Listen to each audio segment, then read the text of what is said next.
Hey guys, welcome back to the channel. This is a story about what if Naruto Hellhound summoning contract. Before I start, please support for more amazing content and do consider subscribing to my channel and share this video with your friends. This is written by luffyxrobin-luffyxnami and link in description and support writer. Let's start the video. Ah! Screamed Mikoto as she looked on the scene of what had just transpired. Her son, Itachi, had just killed his father along with the rest of his clan besides his mother and his younger brother, Sasuke. As Itachi ran forward to finish his mother off, a large amount of killing intent filled the room. Itachi froze in place about 4 feet away from stabbing his mother. Itachi started looking around frantically as he knelt on one knee, looking for the source of the killing intent. Naruto slowly walked into the room from the window which his blood splattered all over it from Itachi's father. "What the hell, Itachi-kun, why are you doing this?" asked a fuming Naruto, leaking killer intent in waves, adding a little of the Kyuubi's chakra to enhance the look and amount of killer intent. Itachi was scared for his life, but in all his time in Anbu as an Anbu captain, taught him how to keep a straight face even in the most dangerous situations.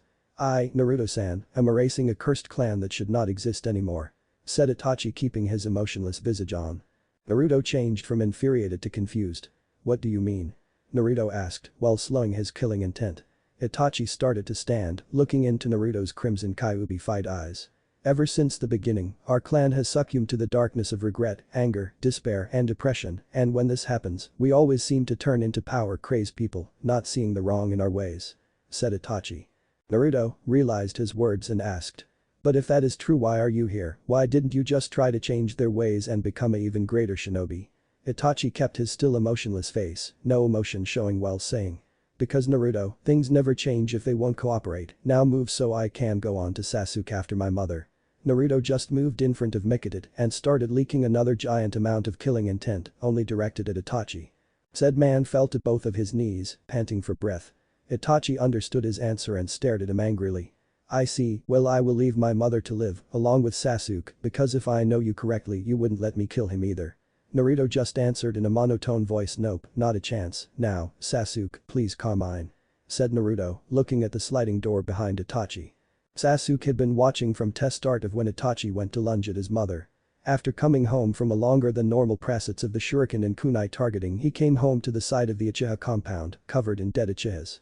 He had ran home and witnessed the small boy known as Naruto save his mother. The whole time until now his thoughts were of what the hell, how is Itachi scared of this boy, he looks my age, and now after hearing said boy call his name he wondered, how does he know him here? Sasuke opened the door and ran towards his mother, giving her a hug. "I thought I would lose you to sob Mikadit had been captivated by the blonde protecting her. Until she registered the little child attached to her arm crying, she realized it was her other son, Sasuke. "Sasuke-kun," said Mikadit, hugging her son back, newly shed tears running down her face. "Don't worry Sasuke-kun, I'll stay by your side, stop crying please," said Mikoto, hushing her son and rocking him back and forth, comforting him to the best of her ability. While the mother cradled her son, Naruto was looking at them with longing, sadness and a small hint of happiness. Naruto only wished had somebody that would befriend him or love him. "Well I will be on my leave then, until next time, Naruto Uzumaki," said Itachi, before sunshining in a swill of leaves. "Naruto Uzumaki huh? I need to find out about this guy, if he could scare Itachi, then he must be amazingly strong, I wonder if we could be friends, even though the circumstances are pretty weird," thought Sasuke as he stopped sobbing. Naruto was just about to leave, to go back to his rundown apartment, probably already strewn with new graffiti telling him to die, to leave us alone already, and the one that always made him sad, "You have no family or friends here, go in a hole and just die," when Sasuke's mom, Mikoto, spoke up after seeing him almost depart and seeing his sad face. "Why did you come here and where are you going?" she asked. "Well for your first question, Itachi was acting weird lately and I decided to come over and see what was wrong with him, to see him about to kill you, so I intervened," said Naruto, sadness and pain obviously showing in his voice. "And for your second question, I was going to go back home to erase the new graffiti probably made on my apartment door, then eat some instant ramen, then go to bed," said Naruto, finishing his sentence. Mikadit and Sasuke both looked into his now ocean blue eyes that showed many emotions, mostly consisting of bad emotions more than good, sorta giving himself a look that made him look more older and wiser than his age entailed. "Well, thanks for saving me and my song, but can't you stay and help us repay you, with maybe some tea or some money, you look terrible and you seem like you were just beat up." said Mikadit, now realizing Naruto had many bruises, spelling always was one of my bad 4 days p, and a black eye, along with a lot of gashes leaking blood from his arms, legs, face, and chest, if the giant blood-soaked shirt was any clue. Well, before I came here I was beat up by a mob of civilians, nothing out of the ordinary in my daily life, said Naruto, the pain and sadness showing in his eyes tenfold. That's terrible. Cried Mikoto, how could you be beaten this badly, daily no less. Naruto looked at her for a second before answering, it's fine, I know why, I've always healed back up anyway, even if I am beaten almost every day, and 10 times worse on my birthday, I know all too well on why they do this. Mikadit wondered how civilians could do this to a little boy until it hit her. This is the Kyuubi's host, no wonder he has so much sadness in his eyes, nevertheless why can't the villagers see past the Kyuubi and notice the lonely little boy I see before me. After thinking things over for a bit, she came up with an idea. Naruto, would you like to stay here with me and Sasuke and live with us? Asked Mikoto. Sasuke was thinking that it will be nice to have a friend during this hard time in his life, and a cool and badass one at that. And agreed with his mother, yeah, we could be friends and share my room. Said Sasuke. Naruto just looked amazed, how could they offer him a place to live and even friendship from a boy his own age, something he's wanted for a long time so easily? Really? Questioned Naruto barely above a whisper in complete disbelief. Yeah, it could be fun, said Sasuke smiling, now looking at the boy he now would call friend. Naruto thought for a second, wondering if they were joking, then looked in their eyes and only saw sincerity, and realized they weren't lying. I'd like that, said Naruto, a little twinkle in his eyes, and a lone tear ran down his right cheek. Mikoto just looked at the two young men and smiled, her son would have a friend that could see past the name of the Uchiha which others did not, and always address them as the higher-ups of Konoha society. After a crew of Anbu cleaned up the mess of the Uchiha massacre, and Mikoto came back from telling the Hokage what happened, came back and said prayers with Naruto and Sasuke, then let them sleep in her room for the night after what all happened today. Sasuke slept in his mother's bed while Naruto slept on the floor. Good night, Naruto, said Sasuke, happy he had a cool friend that saved his life along with his mother's. He would always be indebted to his friend and would always like him no matter what.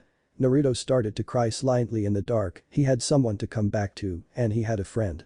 Good night, Sasuke, Mikoto-san, said Naruto, happy there were others that would accept him. And fell asleep happy as can be for the first time in a long time. Good night, Sasuke, Naruto-kun, said Mikadit in a light whisper before turning off the lamp next to her bed and went to sleep. Sasuke walked into the kitchen to see his mother cooking bacon and toast. Good morning, Ka-san, said Sasuke. Sasuke looked around and wondered where Naruto was. Hey Ka-san, where's Naruto-kun? Mikoto looked at him with a small smile. He's still asleep, when I woke you up I let him sleep in. Said Mikoto. Oh, he said, before running upstairs to wake up Naruto. He opened the door and said, Naruto-kun, you up? Said Blonde, woke up and looked at Sasuke. Yes, I am, thanks. They ate their breakfast and headed outside. Sasuke and Naruto hit it off well, they had a lot in common, and today he thought Sasuke needed to know the truth. Naruto had been consulting with the Kyuubi on if he should tell Sasuke about her, she had said he could trust him, and that was all Naruto needed to know. Sasuke, we will be entering the ninja academy in a week, I need to tell you something before we enter. Said Naruto. Sasuke wondered what his friend wanted to tell him, so he asked, what is it, Naruto-kun? Naruto looked at Sasuke and answered, well, first, I would like to tell you why the civilians hate me. Your mother already knows, and since you're my closest and only friend my age, and am hoping you will trust me and keep it a secret, it is a S-class secret after all. Sasuke was confused, he always wondered why the villagers hated his newfound friend, and to hear it's an S-class secret was another thing to be confused about. Sasuke, I am the container of the Kyuubi, the villagers hate me for what I hold inside me, and I hope you don't hate me either. Sasuke's eyes opened wide at this new information. Of course. It makes a little more sense now, but why is he looking at me like I am gonna hit him? He looks like he thinks I'm gonna leave. Hi, oh shit. He does think I'm gonna leave him. Quick, Sasuke, think of a response. I'm his first friend his age ever, I can't let him be hurt like that. Naruto-kun, why are you looking at me like that? We are friends, and always will be, please don't look like I'm gonna leave you. Said Sasuke. After this statement, Naruto cried tears of joy, more like one lone tear, since Naruto never cries unless it's like the most saddest thing ever or happiest thing ever. He had a friend that liked him for who he was and not for what he held inside him. Kyuubi-chan. I have a real friend, he still leads me even after I told him I contain you inside me. Thought Naruto through his mental link with the Kyuubi. Well, most didn't know, Naruto could talk to Kyuubi, he could ever since 4 years ago when he was 5 years old and was beat up the worst on his birthday that night. He blacked out and woke up in his mindscape and him and her just chatted, they became fast friends and still are. That's great, Naruto-kun, said Kyuubi back to Naruto. Now, tell him I appreciate him being there for you right now, since we all know I can't help on the outside world, said a downcast Kyuubi. Oh Kyuubi-chan, I appreciate your concern, and I will always be proud Angela I hold you in me, you are my first true friend, but Sasuke's my first true friend me age, so you're both precious to me, and Makoto-san is also precious to me, because she is the only adult that openly shows her kindness besides the third. Thought Naruto back to Kyuubi. Kyuubi smiled in his mindscape and then frowned when she thought of what she had to do soon and didn't want to tell Naruto, she knew he would blow a gasset, so she kept it to herself. Naruto looked at Sasuke and said thanks Sasuke, you don't know how much that means to me, also Kyuubi-chan says she appreciates you being my friend and staying by my side, arigato. Sasuke after hearing this thought Kyuubi is a girl. You welcome Naruto-kun. Said Sasuke with a smile on his face. Okay and now the other thing said Naruto and we get to the academy I will not show my true skill. I will only show enough to pass with flying colors, don't need people thinking I'm stupid haha, but I wanted to know if you want to train with me and pass through the academy fast so me and you can get on a genin team. Sasuke was confused why Naruto wouldn't show his true skill, but realized that if he did then the civilians could twist it and say that the Kyuubi is probably taking over him and making him strong enough to take revenge. Alright. I understand, and yes I would appreciate it if you train me. Said an upbeat Sasuke, he was happy his Asama-ass new friend that was strong would be training him. Okay, well I will be training you through this week until the day we go to the academy. Said Naruto we will start right now, here he tossed some chakra weights at him, these are chakra weights start at 50 pounds each limb, you will progress farther later in life, but right now just add the 50 pounds, okay now we do 65 laps around the Uchiha compound, then train into jutsu until we go to the academy, after that day I will teach you some ninjutsu and kenjutsu if you would like said Naruto. Sasuke was wide-eyed once again, he was so happy and overwhelmed that he jumped at Naruto and hugged his best friend. Thank you Naruto-sensei. Also yes I would like to learn kenjutsu along with the new ninjutsu you will train me in. Naruto didn't expect the sensei bit but decided to tell Sasuke I don't mind you calling me that, but only when it's me and you, I don't want people at the academy wondering why you said that. Said Naruto. Sasuke just nodded and they started their week-long training session. Time skip -1 week. Day of academy entrance. Naruto and Sasuke were both walking toward the academy, not taking the roofs so they could spend time together as friends. Sasuke over the course of 1 week had grown tenfold from the day they started. Sasuke now had on 100 pounds on each limb that would stay taut way until the end of every month where he would walk around all day without the weights to get used to the feel, then add 20 pounds to the previous weight the next day until the month was up again. Due to this method Sasuke was a lot faster and more strong than Andy normal genin, then again he was taught by a boy his age that could probably easily take 2 jounin without being exhausted. But Sasuke knew Naruto had a lot more power than what he let on, so he didn't know if it could be 2 or 20, never knew with the wild card that Naruto. Along with his training, Naruto taught Sasuke 2 jutsu since Sasuke had pleaded on his knees, Naruto gave in and taught him 1 B-class jutsu. And 1 A-class jutsu that only a handful of people could do. The B-class jutsu was Kaiten. Giant Fire Dragon no Jutsu. I will not write the Japanese unless someone tells me that exact word jutsu in Japanese in the reviews, I am really lazy and don't feel like opening another tab to look it up, Sasuke coughed on quick and mastered the Kaiten jutsu on his 4th day of training. Naruto then taught Sasuke the Rasengan, but unlike Naruto, Sasuke can't master it in 1 week and was still on the 2nd phase out of 3 until it was complete.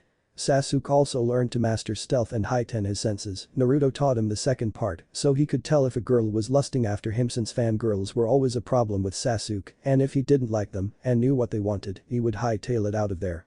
Sasuke's stealth and senses did indeed heighten, Sasuke could perfectly mask his chakra, so no one could sense it besides Naruto haha, but no surprise there, his senses could smell hormones and hear from far away, nowhere near Naruto's sleeth and heightened senses, but he was better than an Inuzuka in Naruto's eyes, so that just goes to show how freaking good a teacher Naruto is. Sasuke's stealth was heightened at be doing pranks with Naruto and running from Anbu and sneaking into the Anbu HQ to pull those pranks off. Sasuke's taijutsu also increased to the point of mid-level chunin in fact. Naruto's taijutsu was unknown to Sasuke but he knew that with Naruto you could always expect the very best. So Sasuke, you ready to go to the academy, oh and don't forget, hide most your abilities, because they won't wonder how a genin could do jounin level stuff te first day of the academy, just power down most your skills to about 1/10 when showing off. Said Naruto I will Naruto-sensei. Said Sasuke happy as can be that his friend had taught him to be even stronger and in only 1 week no less haha, that really showed how hard and powerful the training was. Naruto bonked Sasuke over the head once people looked at Sasuke like he grew a second head when he said Naruto-sensei and quickly told him Sasuke, I thought I told you to only call me that when we are training. Sasuke just remembered his friend's words 1 week prior and rubbed the back of his head nervously. I'm sorry. Naruto responded with I will let it slide this time, but we can still act as friends in the academy so at least I don't have to feel lonely all over again, finished Naruto with a deep look in his eyes that pretty much screamed sadness.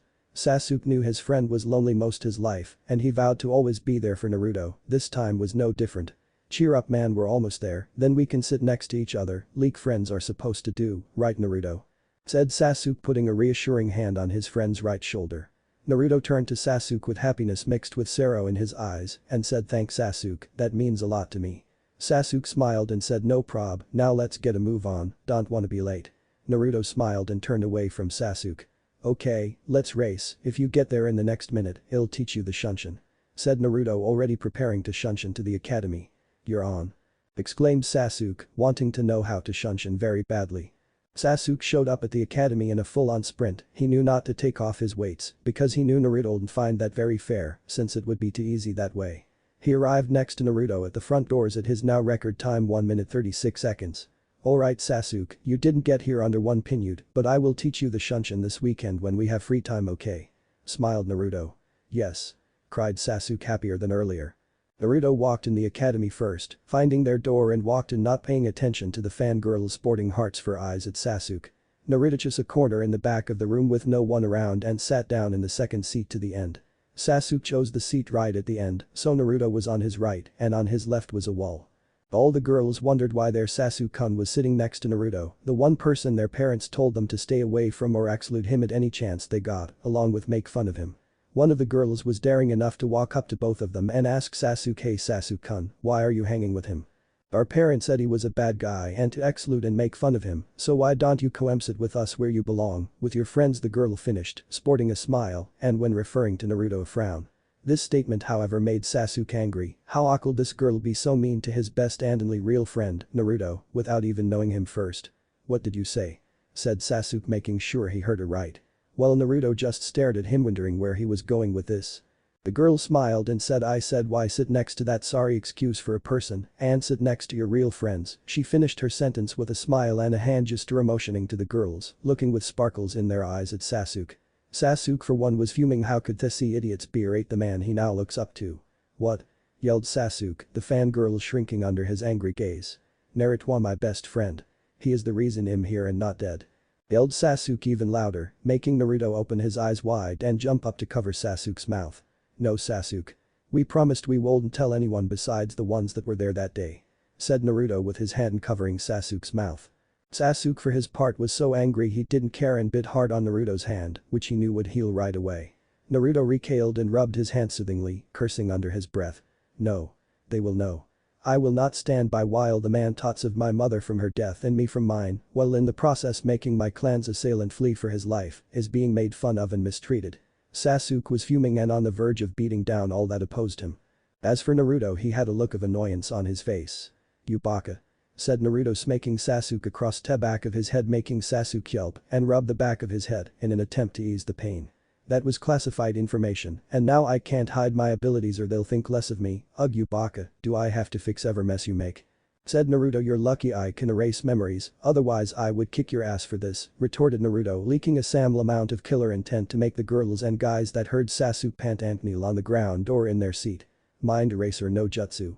Whispered Naruto, now erasing what was said with his jutsu. In the next instant everyone forgot, except for the clan heirs, excluding Hinata who fainted from looking at Naruto, and Sasuke who couldn't forget the memory because he was the one that said the words that needed erasing. While Naruto's jutsu gets rid of the Mimi, he has to implant a new one, the one he chose to implant for the girls made him snicker. He had implanted the idea and image of Naruto with every other civilian girl, blushing madly in the memory from looking at what was between his legs. Naruto implanted the image and feeling of getting kicked in the balls for the guys, more pain to the ones that made fun of him and treated him badly. After Naruto was done, the girls only remembered what he implanted in their memory, while the guys got an image and feeling of getting kicked in the balls, so they fell over or just stayed there, somewhere already on the floor when the killer intent filled the room. Also killer intent will be Kai from now on, holding their crutches for dear life. Needless to say Naruto was straight out crying from laughter. Every girl had a nosebleed and a face as red as Hinata's when she looks at Naruto, while the guys just groaned loudly. What did you do? Asked a now not as angry Sasuke. I made the girls and the guys forget what you said, implanting me naked as the image for the girls' minds, and for the guys the image and feeling of getting kicked in the nuts. As for the here's to the clans, well they could easily swat away my jutsu, cause I put only a little chakra in the jutsu, to only reese what was said. If I would have gone all out, they would have forgotten everything, even their names, family, gender, said Naruto. While Naruto was explaining what he did to Sasuke, the clan heirs were looking at Naruto wearily. They did not know who saved Sasuke and his mom, and to hear a genin instilled fear into a person that could kill so many skilled Sharingan using shinobi, needless to say, the heirs would watch Naruto carefully, some would befriend him in time. Once Naruto was done explaining what he did to Sasuke, Haruka walked in. "Okay class, settle down," said Haruka. All the kids stopped talking, and the day began. Haruka talked about history first, consisting of the Hokages. The next subject was chakra. Some kids listened very intently at this. After talking about chakra he talked about what they will be doing tomorrow. "Okay, you are dismissed, but tomorrow we will test if you have chakra capabilities and good accuracy with shuriken and kunai," said Haruka, dismissing the group. Naruto and Sasuke calmly walked away from the class first. Naruto was ahead of Sasuke while Sasuke walked behind Naruto. Sasuke was getting tired of all these fangirls and was going to yell at the large group of them following them until Naruto said, "Sasuke, ignore the girls. If I can ignore the evil stares from the village, then you should easily be able to ignore lustful little girls." Sasuke looked around and noticed that indeed Naruto was right, the villagers probably were a lot worse than stupid fangirls. So he ignored them and walked up to Naruto and asked. "So Naruto, how do we lose them then?" whispered Sasuke. "Simple, he'll shunshun us to the compound, just grab my shoulder." As Naruto asked, Sasuke grabbed his shoulder and in a big whirlwind were nowhere to be seen. "Where did Sasuke-kun go? We need to get Sasuke-kun away from that stupid Naruto, he belongs with us," at a random fangirl in the crowd.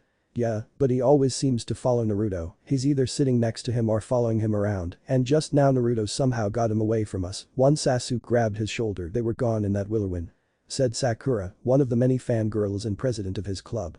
It seems he used a shunshin forehead," said Ino, who was one of the clan heirs that kept the memory of what Sasuke said. It would seem Sasuke wasn't lying, but why does everyone hate Naruto? Surely pranks can't get him that much scorn and hate, thought Ino as she followed the other fangirls to their Sasuke girls club. Naruto and Sasuke showed up at their compound and were greeted by Mikoto. "Hello Sasuke-kun, Naruto-kun, how was school?" asked Mikoto.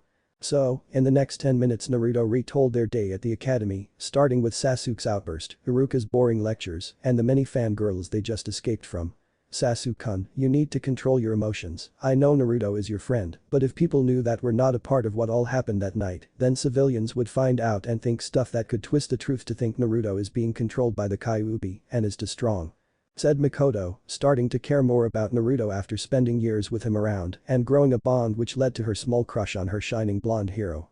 "It's okay Mikoto-san, Sasuke was only sticking up for me, which I appreciate very much, but people can't know just yet, they all still hate me, and if this gets out they will come to the conclusion that Mikoto-san just said," said Naruto.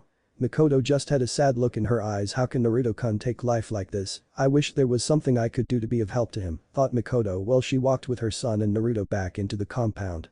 The rest of the day Naruto was training Sasuke and was now telling him what his training schedule would consist of until the end of the academy. "Okay Sasuke, here is your schedule, I will give you a quick rundown of the times and training activities," said Naruto.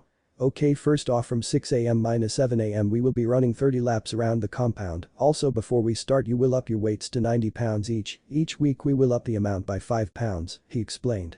At 7 am-8:30 am we will enhance your chakra control and heighten your chakra reserves, stated Naruto, while continuing his new schedule to Sasuke.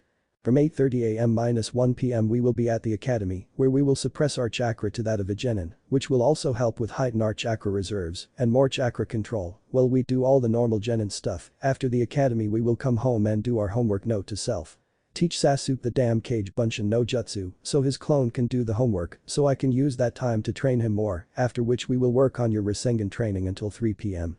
From 3 pm-3:30 pm, we will take a break to recharge our chakra back to normal. After the break, we move on to teaching you another Kaiten Jutsu that only I and another know of.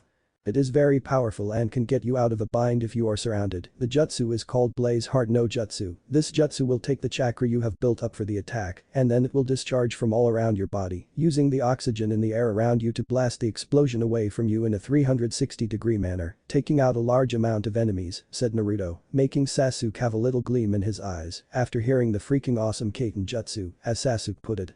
This will last until 5 p.m. and from then until 7 p.m. I will unlock your Sharingan by putting you into a life or death situation where you will have to unlock it to even see me coming. This will go on until you unlock it and then this time will be preoccupied by watching me do some jutsu with your Sharingan, but only the ones you are having a lot of trouble with.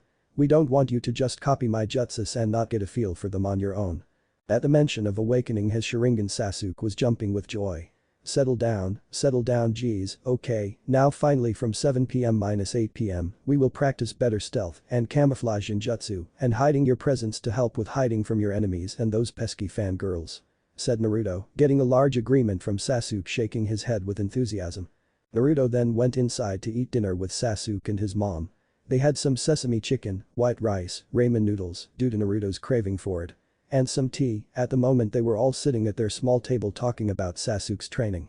"So Naruto, let me get this straight, you are gonna have him train in chakra control and by the end of the academy he will have high Jounin chakra reserves and control, he will be faster than the naked eye, but not faster than the Sharingan can track, he will be a master in stealth and Jinjutsu camouflage and he will know many Kaiten jutsus along with the fourth Rasengan technique?" asked Mikoto. After receiving a nod from Naruto and a start-eyed Sasuke, she replied, "Wow Naruto-kun, I never knew you were such a good teacher. If you taught all the students in your class, you would be able to make them Jounin in a fraction of the time it would normally take them to get there, some probably will only make it to Chunin," said Mikoto, a little astonished at Naruto's capabilities to teach people and at such a young age no less. "If Naruto-sensei can do that then he must be majorly strong," said Sasuke while thinking he'd never seen his best friend fight at his best all out. He hoped someday he would get just even a glimpse at his best friend's power. "Sasuke. What have I told you about calling me that when we are not training?" said Naruto. "Sorry Naruto, got caught up in the moment of knowing you are the one teaching me this," said Sasuke a little sheepish after forgetting. "It's okay Sasuke, I'll let it slide and once we are done with the academy completely and anyone asks how you are strong or who taught you, then you can tell them the truth," stated Naruto. "Alright Sasuke, let's get to your room and get to bed, arigato Mikoto-san, for the meal," said Naruto while he and Sasuke got to bed. "That boy is so interesting, I wish I could get to know him more, he seems to brighten everyone's day that can see past the Kyuubi when he is around, even mine," thought Mikoto while taking the boy's lead and going to bed herself. The next day Naruto started his training with Sasuke and after the academy and their chakra control workout, he taught Sasuke the Kaiten jutsu he told him about and the rest of the day went on as planned in their schedule. 3 years and about 11 months later. Sasuke has been doing his training for 4 whole years now, he now wears 750-pound weights on each limb, has over high Jounin chakra and control, has been able to do the Rasengan Kaiten Heart Blaze no Jutsu and is proficient in stealth and Jinjutsu camouflage, along with a few tricks up his sleeve. We find our heroes at the entrance of the academy. Naruto arrived in a giant whirlwind Shunshin, while Sasuke came in a giant red fire Shunshin.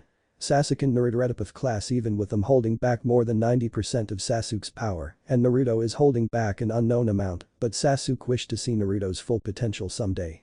Naruto and Sasuke took the test to be Genin Academy and got 100% on their scores, even with Mizuki trying to stop Naruto's Bunshin during the test and be bailed to fail him and have him get the forbidden scroll. Naruto counteracted him and sent him into a never-ending coma that Naruto could get him out of with a simple jutsu, but no one needs to know that haha, it was what he gets for trying to hinder Naruto and not pass him. And with their new headbands, they walk into the academy. Can you believe it Naruto? We are Genin now, I hope we are on the same team, that would be so fun," said an upbeat Sasuke. "Oh don't worry about that, I pulled some strings with Oji-san and Jochi-san same team, but in exchange for it, we have to deal with your worst enemy, Sakura Haruno, your #1 fangirl," stated Naruto, cringing at the thought of hearing Sakura always screeching like a banshee. Sasuke for one was fine as long as Naruto was there to oversee his training and fight alongside him. "Oh well, I can tolerate it if we can train her to be of some use," said Sasuke. "Ugh, I will have to train her after today, our sensei quit on us to go back to Anbu, and now I am the leader of our group, Oji-san said that I was capable, and we didn't have to do D-rank missions if I took the position, although for Sakura's sake, I think we should take a couple before we head on to C-rank, so I accepted, but he is to tell the whole class, and in the words of our favorite Nara HOW troublesome said Naruto. Sasuke was now in shock, his best friend and longtime sensei would be his real sensei and leader of his team. To say he was happy would be like saying Naruto only likes ramen, when in all actuality Sasuke was ecstatic. "Wow," was all he could say before he opened the door and he and Naruto walked up to their favorite corner in their academy room. Upon entrance the girls stared dagger and pitchforks at Naruto for being with their Sasuke-kun until Sasuke stared them down and sat back and waited for Ira Katagit in. After another 10 minutes Iruka showed up. "Alright class, we will be finding out who your Jonin senseis are. There is only one team exception for this, but I will tell that team later," said Iruka while taking a quick glance at Naruto, who only smiled. "Alright, team 1 is," stated Iruka, starting the long list of teams and names. "It's all the same teams from the regular series, just Kakashi is in Anbu still, and Naruto takes over. There is a reason I made Naruto team leader and Kakashi still in Anbu, haha, just keep reading, and you will find out someday. And the final people who were not called, please come to the front of the room, the Hokage will come in and explain, so there are no misunderstandings," said Iruka, while Naruto, Sasuke, and Sakura walked to the front of the room. The class of new Genin Hopefuls looked at the three at the front of the room as the Hokage walked in. "Hello class," said the Sandaime Hokage. "Hello, Hokage-sama," said the whole class in union. "Alright class, first I would like to congratulate you all on becoming Genin. 2 of you in this class have been training vigorously for the past 4 years and it's no wonder they passed. Would these 2 individuals step forward and present yourselves?" asked the Sandaime Sarutobi. After the Hokage gave his speech, many of the Genin waited to see who the Hokage was talking about and what made it special for the Hokage to actually be here to explain it. Naruto walked slowly next to the Hokage. Sasuke, not far behind, took up Naruto's empty side. "These boys have been secretly training more than you all, and the Inuo trained the other is this team's new sensei," said Sarutobi. Sasuke had a smirk on his face. "This will be fun," thought Sasuke. "Alright class, as of today this will be the first squad of Genins without a Jounin sensei. This team sensei will be." Sarutobi paused and looked around. The many Genin were hanging off every word. "Naruto Uzumaki," he said. Everyone sitting at their seats were silent. Sakura's inner bitch was on the high and blazing. "Who the fuck does that spiky hair think he is? Sasuke-kun should be our sensei." After hearing her inner bitch, she had to agree, so she spoke up. Excuse me Hokage-sama, isn't Sasuke-kun better suited for this task? He is far superior than Naruto Baka," stated Sakura, getting louder when she mentioned Naruto. Sasuke looked angry but didn't say anything. He would let the Hokage deal with it. "Oh really Sakura, would you like to know who taught yours Sasuke-kun? Because that man would be Naruto, he has been teaching Sasuke for 4 years. Naruto has never shown his true power, even to me, but he taught Sasuke, and Sasuke is easily mid-Jounin to high Jounin level, and Naruto is way stronger than that. That is all I know. That's why Naruto will be your sensei, since he can handle himself and be able to protect the team like a real leaf ninja," said Sarutobi. Naruto Ashipias can be with a shit-eating grin and a smirk combined, looking at the other Genin in the room and loving the reaction of stunned silence from everyone sitting down. "Wow Naruto-kun, you get your best friend and a screeching bitch. Hahaha, life just loves to mess with you, even if you had to agree to it." Naruto for a moment wondered who that was until it clicked. "What the fuck Kyuubi-chan? Why haven't you talked to me in forever? I missed you so much and felt like you were avoiding me," thought Naruto, keeping a straight face on the outside, but on the inside was a little sad. "I'm sorry Naruto-kun, I had to attend a meeting of all Biju, and since I couldn't attend personally, I sent my mind into Thebaduf Immortal and had a long trip to find the meeting place. It has to deal with the Akatsuki trying to capture us. We need to mobilize and find the Biju containers. It is up to me and you to seek them out, find them. And then have an all-out war on the Akatsuki," said Kyuubi, switching to her angelic voice in mid-sentence while laying down on a bed in Naruto's mindscape, completely exhausted. "Ugh, well okay, I will have to ask the old man for one of those can travel in and out of Konoha freely passes and get to it, Thagith Naruto. Yeah, we will do that later. Right now I am tired and missed you greatly. Being with you always makes me happy and warm, not like that mortal's mind all cold and cluttered," said Kyuubi before she dozed off and fell asleep. "Alright, sleep tight, Kyuubi-hime," thought Naruto, sending a mental image of him smiling warmly to her. Back in the real world, Sakura was still belittling Naruto. "But Hokage-sama, Naruto Baka is weak, even though she didn't pass the exam with Sasuke with 100% lol. Sasuke is more strong and way cooler than that weak poor turd," said Sakura, happy with making Naruto look bad and making her Sasuke look good. "Naruto Baka has no family and no friends. Sasuke would never lower himself to Naruto's level," said Sakura. "Cha," said Sakura's inner bitch. This statement didn't go unnoticed by Sasuke or the Hokage. They both turned to Naruto then back to Sakura. "Oh shit," said Sasuke. While the Hokage's rebuttal was, "Sakura, why did you have to say that?" a clear expression of worry on his face. Sakura didn't know what they meant, but if the Hokage was worried then you better be too. Sakura, said Naruto, with anger and hate in his voice. No one had heard Naruto speak like this and were all a little unsettled hearing anything but his normal happy-go-lucky and calculating voice. Sakura was scared, now knowing why the Hokage was worried. Naruto was always serious or being playful, and you could tell the difference all the time, and she knew he was seriously mad at her. Naruto's sunny blonde hair was shielding his facial features, and as he looked right into Sakura's eyes, she could now see blood-red eyes, with slits in them for pupils. She was now almost about to piss her pants. Sakura's inner bitch odd one last thing to say though, oh fuck, we're screwed. Naruto barred his now 1-inch fangs canines and finished his sentence. Shut up. Naruto then, to add to scaring the shit out of Sakura, released his suppression of his chakra to around 20% release and sent a shitload of chakra and killing intent, Kai, all over the room. Every genin was sweating bullets and couldn't breathe along with the thirst-sweating bullets, scared for their life. Sasuke sprawled out on the floor panting, still able to breathe but barely. And Sarutobi was on one knee, breath starting to become labored. Huff huff Naruto please, stop huff said Sarutobi, saying the question everyone wanted to say. Naruto ceased his Kai, suppressed his chakra again, and let Kyuubi's power fade away, returning back to his blue-eyed, sunny blonde self. Sorry Oji-san, that bitch was annoying the fuck out of me stated Naruto, still a hint of anger in his voice.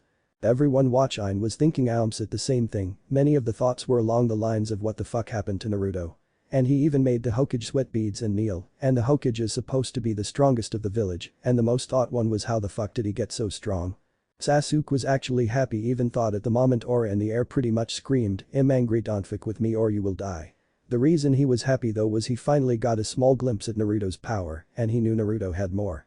Just the thought of all that power and more made Sasuke wonder who would be able to make Naruto go all out. After Sarutobi's lapse of labored breathing he thought, I'm getting too fucking old for this shit. After his thought he said. Alright class, now that is over, I would like you to wait here for your sensei, Naruto, please take your team and get to know each other better. Said Sarutobi, giving a smile toward Naruto, who then re-earned its smile with his foxy smile. Okay Oji-san, I already know Sasuke well and his fighting abilities, but I will have to get to know Sakura and try to get her at least a little close to Sasuke's level, alright. Team, move out. Said Naruto, shining in his big whirlwind shunshin. Sasuke followed suit and left via his fire-type shunshin. Sakura walked out of the room, mumbling something that sounded along the lines like show-offs. Sakura could only think of one place she knew Naruto goes, and prayed he was there. Sakura thought if that Naruto baka isn't there I will castrate him or bonk him over the head, don't want a repeat of what just happened. Sakura's inner bitch put in her 2 cents worth as well cha. If he isn't there, then we also shove a pole up his baka ass. Sakura shuddered a little, sometimes her inner bitch was too sadistic, even if it was her locked up emotions. Naruto had shine to Ichiraku's ramen and was sitting next to Sasuke, he was on his 9th when Sakura lifted up the flap and sighed a breath of relief. Good he's here thought Sakura who sat down next to Sasuke on his left. She looked toward Naruto and was gonna ask something when she saw him grab his 10th bowl of ramen and sweat drop Jesus Christ. That baka can eat. He has a bottomless pit for a stomach. Thought Sakura. Sasuke was a little peeved, he didn't like Sakura and his hate for her grew when she said her comment on Naruto at the academy, but then again, Naruto showed his power to him for only an instant and underpowered, but that was fine and it was due to Sakura. So he guessed he could forgive her but just this once. Sigh that was some good ramen said Naruto alright Sakura since you're the new member of me and Sasuke's group, we will have to go over formalities. So tell us your likes, dislikes and goals, that we will share ours he said. Sakura complied and started to say alright, well I like shopping, being the Sasuke fangirl club's president and I like Sasuke-kun. Said Sakura with stars in her eyes while taking quick glances at Sasuke, much to said man's ire. I dislike Ino Pig, Naruto baka, and getting rejected by Sasuke-kun when I ask him out. Pouted Sakura, not liking that last one since he always rejected her no matter what. Sasuke was now a little more angry since it was true, this girl never gave up on asking him out. And my goal in life is to marry a special someone and help him revive his clan finished Sakura while blushing madly, making Sasuke want to gag and yell at her in the face, saying that would never happen, but he was not gonna break, not now. Ugh, so, our new addition is a fan crazed worthless act of knowledge. Said Naruto, a hint of annoyance to his voice. Sakura just pouted, crossed her arms and puffed her cheeks, looking very childish hmph. She mumbled. Alright Sasuke, you're next, I already know, but Sakura needs to also know, since she will be our teammate until we're chunin said Naruto. Aw, fine, well my likes are my mom, Naruto, and playing pranks with Naruto, improve our stealth and camouflage skills said Sasuke, having a small smirk cross his face from remembering the time he and Naruto outran and hid from over 40 Anbus for taking all their weapons and clothes which they returned, but not before turning the clothes pink and the weapon hilts purple, which caused them to have to wear that same attire for over 3 weeks, which got a huge laugh out of the village. They returned them by Naruto making a clone and having it turn into a giant bird to drop off all the stuff at the Anbu HQ. Sakura had whipped out a notepad and pen and was writing everything Sasuke said down so she could tell the Sasuke fangirls club later. My dislikes include fangirls always chazzing me and never leaving me alone, girls who don't train hard and only worry about their looks, and also I dislike the villagers that scowl and hate on Naruto, well they seem to put me on a pedestal and give me things they think I would want, including daughters, money, food, even some men have given their wives to me so they can look good in my eyes, which they don't said Sasuke, lingering at the end. And finally my goal is to revive my clan with a woman I truly love and help Naruto out in life. He said, smiling at Naruto. Who returned the smile because his friend was just that, a true friend. Sakura looked a little miffed but pushed that aside and put her notepad away for later on. Naruto was up next, okay, I guess it's my turn. Said Naruto. Well my likes include pranks with Sasuke, Ramen, and enhancing my abilities. He said. Sasuke smiled, but Sakura was mad that Naruto get to be with Sasuke more than most people, including her. My dislikes are the 3 minutes it takes to prepare instant ramen my ass whispered Naruto at the end. Continuing his speech, more of my dislikes are people who judge others before they get to know them, and Sakura. Said Naruto, making Sakura cringe at remember what he did earlier and also she had to remember to get a change of panties her front was wet and not the good kind most men like. And my goal includes releasing a dear friend that I love from her prison of a life, once and for all, along with help the others like me, and lastly protect my precious people. He finished saying. Oh Naruto-kun. Were you talking about me? Asked Kyuubi. Scratching his cheek in embarrassment replied to her haha I see you woke up from your short-lived nap and yes I was talking about you said Naruto. Mentally smiling inside. Oh Naruto-kun you're so sweet, I knew we were friends, but I didn't know you liked me more than that haha perverted giggle smiled Kyuubi showing Naruto a mental image of a foxy grin. Haha, well I guess that sorta slipped out and we can talk more on this subject tonight when I join you in my mindscape when I go to bed. He said to her. Oh okay Naruto-kun purred Kyuubi, making Naruto blush a tiny bit from hearing her seductive voice in his head. Back to reality, Sasuke was waiting for Naruto to say what they would do as a new team and Sakura was just staring dreamily at Sasuke. Oops, sorry guys, spaced out there, okay so as a new team I would have to assess your abilities, but since I know Sasuke's and I have seen all your Sakura, tomorrow I will have a schedule for you to do every morning before we do our D-rank missions, meet me at 6 AM said Naruto. Sakura didn't want to train, but she did want to be of use to Sasuke and the team, so she wasn't looked down upon. So Sakura complied, said her goodbyes, and left, but not before taking one last glance at Sasuke. HMPH, that girl seriously is the bane in my existence said Sasuke, a big scowl on his face. Don't worry Sasuke, I will try to altist get her up to Chunin level, have her graduate be promoted to Chunin, then her life will go on from there, I will not make her as strong as you. If I did, then she would use that power to look down on others and use her power to sway people to her bidding, like the crazy ass fangirl she is said Naruto. Now, Sasuke, let's go home, you need a new training schedule, jutsus to practice, and added weight on your weights he said, smiling a huge sly foxy grin. Sasuke smiled, but on the inside he was scared. Aw crap. How much harder could training get? Thought Sasuke. Naruto and Sasuke shunshined to the Uchiha compound after paying for their meals and saying their goodbyes. Sasuke walked into their house and said hello Kasan, guess what? He said excitedly waiting to tell his mom what happened today. Makoto was happy to see her son and couldn't wait to hear what team he and Naruto were on. What honey? And hello Naruto-kun, hope you had a nice day. Said Makoto with a smile. Naruto smiled and waved in a happy manner, well. Guess who's my teammates and then guess who's my sensei? Said Sasuke overfilled with joy. Is Naruto-kun on your team? Asked Makoto hoping her son would be in good hands. Somewhat said Sasuke with a sly smirk and in a thinking pose. While this exchange was going on Naruto wanted to see Makoto's reaction, he worried she would say they should have a red Jounin sensei. What do you mean somewhat Sasuke-kun, I don't understand said Makoto, clear confusion written all over her figure. Sasuke just smirked at what he was going to say haha, wonder how she'll react to me telling her Naruto is my sensei along with Sakura as my teammate on the team, Sasuke thought.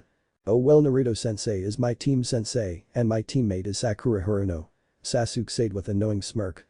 Makoto was a little astonished that a genin could shoot up and be a sensei for a two-man genin cell and ride out of the academy too, but then again, she was talking about the man that saved her and her son and trainer her son who by now is at high Jounin level. She finally got her mind straight and back to reality to say that's great Sasuke-kun. I can't believe Naruto-kun is a sensei and yours no less she said with a happy smile. Naruto let a breath out he didn't know he was holding and smiled that she was happy and trusted her son in his hands. Maybe I should tell Sarutobi on what I have to do that involves me leaving the village and gathering the other Jinchuriki that Kyuubi-chan talked about. Sigh. Ugh, why was I volunteered for this task again? Ugh it, goddammit, well what's done is done. Thought Naruto. Naruto was now looking at the scene of Mikoto hugging her Sachi-san, happy as can be. Naruto let out an exaggerated caw to get their attention. Cog, well not to interrupt, but I do have to tell Sasuke his new schedule that he will be doing tomorrow morning, and as his sensei I need him fully rested and bathed before we start tomorrow, said Naruto, his teacher sighed, psyching in. Mikoto just smiled and nodded, released Sasuke, and gave him a push toward Naruto. You can go take a bath, then go to your room to discuss your new schedule, and then get some sleep. She said sweetly. Sasuke just nodded and went upstairs to take a bath. After Sasuke bath and getting his PJs on, Naruto and Sasuke walked into his room. Naruto was laying in his little doggy cap and PJs in a cot Mikoto got for him while Sasuke slept on his bed. Naruto was looking up into the darkness of tea room and said, okay Sasuke, you will up your weights to 1,000 pounds on each limb. I will teach you 3 new jutsu that are 2 offensive and 1 defensive, and we will improve your taijutsu and stealth. Tomorrow morning is when we start, he finished. Hi, Naruto-sensei, good night. Said Sasuke while yawning. Good night Sasuke, good luck tomorrow, Naruto said tiredly. Naruto had drifted off to sleep and was slowly pulled to his mindscape. Mindscape? Naruto opened his eyes and was looking at a cloudless blue sky. He was laying down in a flower bed of multiple different colored flowers, varying from the brightest reds and green to the darkest blue and purples. He sat up and looked around. He was in a big field surrounded by a vast forest of trees, each one had a piece of paper on it that said seal. When he turned around there was a king-size bed with darkish orange drapes, resting on the vast amount of flowers. Naruto walked up to the bed and pulled back one of the orangish drapes and saw a small fox with 9 tails swishing in the air unconsciously. This was the Kyuubi, and she was fast asleep. Naruto leaned over the bed and scratched behind her ear. Kyuubi let out a small grumbling purr and opened her eyes. Hey Kyuubi-chan, you ready to talk tonight? Said Naruto, a smile on his face that warmed Kyuubi's heart. She was the most feared demon in all of existence, and the strongest demon at that, but when around this young man she would blush, stutter, occasionally, and even have fantasies of him and her doing things. He made her feel wanted and happy. Yes Naruto-kun, I am ready to talk. Said Kyuubi while blushing. She looked up into his dark ocean blue eyes, lost in the vast sea of unknown that were branded as Naruto's eyes. She had never had a family of her own, she had never loved anyone in all the millennia she has been alive, but Naruto was the first. He captured her heart and she wanted to capture his too and have a family with him. She also loved how he could be so caring and compassionate to others that he trusted and cared for, and when addressing someone he didn't like his mood would do a 180 and turn to that of fury and anger. It turned her on like no other. Kyuubi-chan. Kyuubi-chan. You there? Hello? Questioned Naruto, waving his hand in front of her face. Kyuubi started to blush, realizing she wasn't paying attention. Oh sorry, I spaced out there for a moment. Said Kyuubi, rubbing the back of her paw in an embarrassed manner. Oh well that's okay, and I came to talk to you about my small confession, said Naruto, averting his gaze, rubbing his neck in embarrassment. Abysmal, she had been waiting all day to talk with Naruto about this. Yes, let's talk about your little slip of the tongue, so tell me Naruto, what do you think of me? Questioned Kyuubi, waiting for his reply.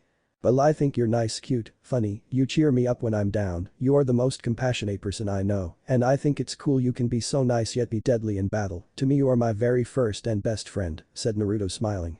Kyuubi was loving the praise from the man she loves, but hearing him say that he considers her only as a friend, her heart sank. She was about to speak when Naruto finished the rest of his statement. You're sexy as hell, you have the most beautiful crimson hair, sparkling smile, and I love you, he said. Kyuubi was astonished, all she could think about were the last 2 words he said. Did he just say he just said, oh god he loves me too? Kyuubi finished her train of thought and started crying tears of joy and happiness. Naruto-kun, sniff, do you really mean it? Sniffle, she cried out through sniffs and sniffles. Yes Kyuubi-chan, now can you please turn into your human form? What I want to give you, you would have to be in that form to receive it properly. Said Naruto. Kyuubi gave a questioning look, wondering what he would give her, but calmly and reverted to her human form. She had bloody crimson hair that fell to the middle of her back and looked as smooth as silk. She had a face that could only be summed up as a goddess's. She also had eyes slanted slightly like a fox. The color of her eyes were dark red with sliver eyes slanted like a predator's at night. Her lips were a pinkish hue, begging to make contact with another pair. She had 2 earrings, one was a fox and the other a half moon, both of them a light crimson color. She wore a dark red kimono. On the kimono were many doves flying in different directions from a blazing sun, located where her heart was. She had D-cup breasts, and on her right hip was a katana, the scabbard looked like moving blood, while the guard was a pure gold, and the hilt was a dark obsidian black color with a tight grip. She also had two cute fox ears poking out of her hair that were orange, with on the tip. Along with the ears she had 9 swishing fox tails that were also orange with white tips. All in all Naruto thought she was the most beautiful person he had ever seen. She appeared to look 18 and was around 5'7" compared to Naruto's 5'6", but he didn't mind. "Alright, now Kyuubi, I wowed Leak to ask what you think of me before I present my gift to you," said Naruto smiling while blushing. Kyuubi smiled and started by saying, "I think you are the most kind and compassionate person I know. I also think that you are cute, charming, and have amazingly awesome gravity-defying golden wild hair. You are funny and care for me like I care for you. You are my best friend ever, and I know I love you too," finished Kyuubi looking Naruto right in the eyes. "I think I can give you my gift now Kyuubi-hime," smiled Naruto in a husky voice that sent pleasurable shivers up and down Kyuubi's back. Naruto walked up to the bed never taking his eyes off of hers. He got up onto the bed and crawled up to Kyuubi. She wondered what gift he could have possibly gotten her when she felt something soft touch her lips. She looked and realized they were Naruto's lips. Naruto had his right hand behind her head stroking her hair lovingly, his left hand was on her right cheek, softly pulling her into the passionate kiss. Kyuubi, now realizing the situation, flung her arms around Naruto's neck, resting them on his shoulders as she pulled back. They both fell back while in their lip lock and rested on the pillows, never breaking contact because air was irrelevant in his mindscape. During their connection Naruto's left hand never left her cheek, but his right slowly went down to her back, pulling her tighter against him. Her D-cup beasts pushing against his muscle-toned chest. After a while she licked his lower lip asking for entrance. Naruto complied and allowed her access. The taste was as real to her as it was to him. He tasted of ramen, sugar, and a hint of blueberry acid, thought Kyuubi, but she still loved the taste. Naruto also was allowed entrance into her mouth. He explored all the crevices and recesses known as her mouth. To him she tasted like cinnamon, strawberries, and a slight hint of vanilla. He wondered if that was the taste of her or the smell of her aroma. He didn't care and just kept going. She moaned into his mouth multiple times, wrapping a leg around his legs. After about 5 more minutes they broke apart, a small string of saliva connecting them by their bottom lips. "So, you like my present?" asked Naruto with a smirk while still staring into her eyes. "I think my birthday came early," said Kyuubi with a cute playful smile. He smiled back and gave her a small chaste kiss on her lips.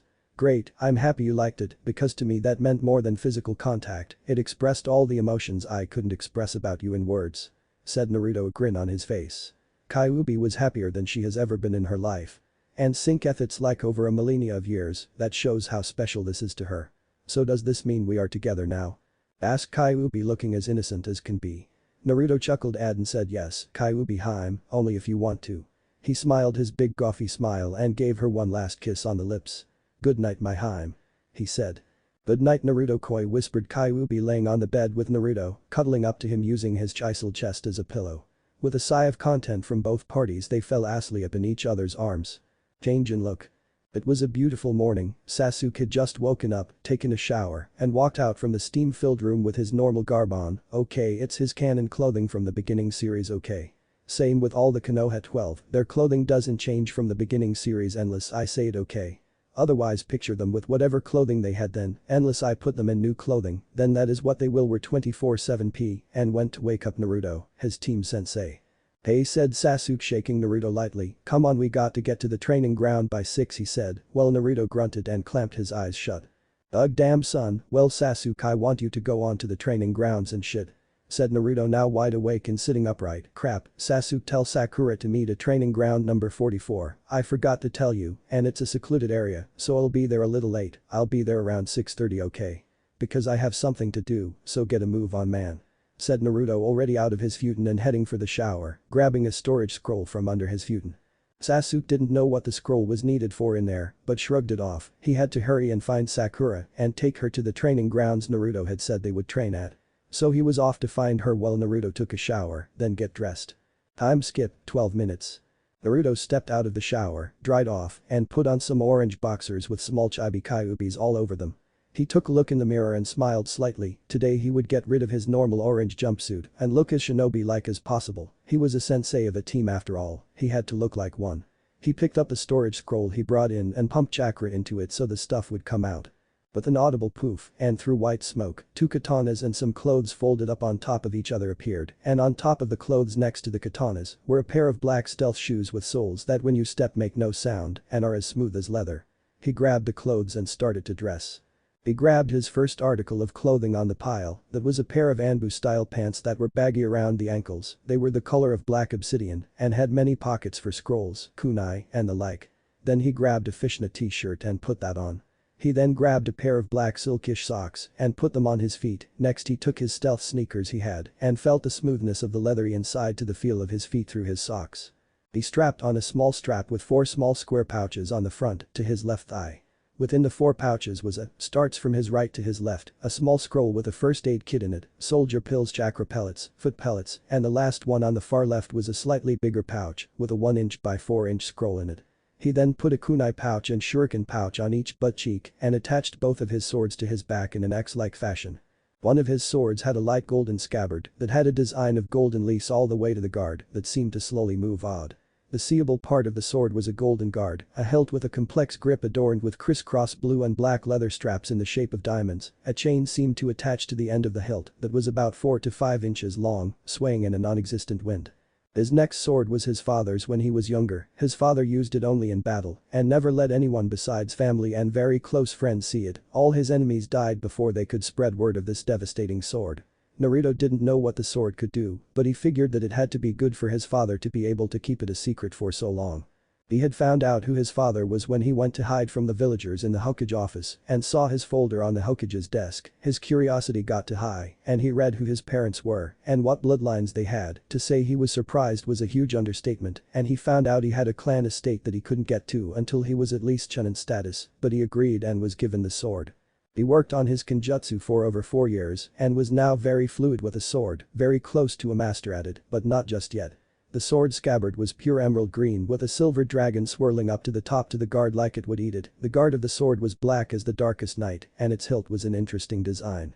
On one half of the hilt was a dark crimson with a pitch black dot in the middle, the other half was a pitch black color and had a dark crimson dot on it.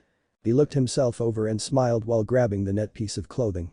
He had grabbed his plain black muscle t-shirt with a V for where you put your neck through, showing off some skin through his fishnet t-shirt. The shirt would tighten around his body like spandex and you could see his chiseled chest and abs. He grabbed a black right-handed fingerless glove and put it on, where his knuckles were, there were 1/4 inch metal chakra spikes that could have chakra put into them to make them more deadly when punching. After he put on the glove he grabbed a leather wristband that seemed to rotate around his wrist slowly, giving off the faint hint of electric chakra. There were small 1/4 of an inch circles made of chakra conductive metal every other inch on the wristband. He put this article of his outfit on his left wrist. He took his hat I-8 and wrapped it around his neck, it hung loosely around his neck but was tied tight so it would not fall off. He was nearly fully dressed in his new clothing, so he giddily grabbed an assassination knife armband that if channeled chakra to a seal on the underbelly of the knife sheath it would shoot out. This assassination knife was strapped around his left arm bicep by 3 leather straps. He then smiled at the last couple things left, one was a trench coat like his father wore, but on the back was a fox with 9 tails that when worn, looked like they were swaying back and forth when moving. The trench coat had black flames along the bottom, while up toward the top where the collar was a big black cloud with lightning bolts, striking down to around 6 inches above the kyuubi. His collar was longer in the back where his hair lay on, with his wild golden blonde hair going to about 2 inches below his shoulders, as his hair spiked out in every direction, and 2 bangs draped near his eyes and down to his cheekbones. He put on his trench coat and picked up the last thing to add to himself, which in all actuality was not a piece of clothing, but like his swords, was a valuable tool in combat. He picked up a piece of paper he designed after learning his father's techniques of Rasengan and the Hiraishin. He made a seal from the Hiraishin that allowed him to put it on his hand and whenever he wanted, could transfer a copy of the seal from his hand to be able to teleport to that spot whenever he wanted. He put the piece of paper face up so he could see the complex design and took his left hand and put his left palm on the seal. He pumped some chakra to the seal and the seal glowed blue, then went dull. The light faded and Naruto lifted up his hand to look at his palm. He got a smirk on his face when he realized it worked. Naruto then burnt the paper so no one else could copy his work since the only copy was the ones he could make with his hand. Naruto looked himself over in the mirror that now only had remnants of the fog on the mirror so he could see himself. He looked over everything one more time and walked out of the bathroom. He had been in there for over 20 minutes and it was now 6:14. He walked down the hall and down the stairs to get a quick bite to eat. When he reached the bottom he turned to his right where the kitchen was and knew Makoto was in there cleaning dishes from hearing the sink running and the clank of dishes being put away. He went in to get his quick bite to eat then leave, so he walked into the living room and to the door to the kitchen.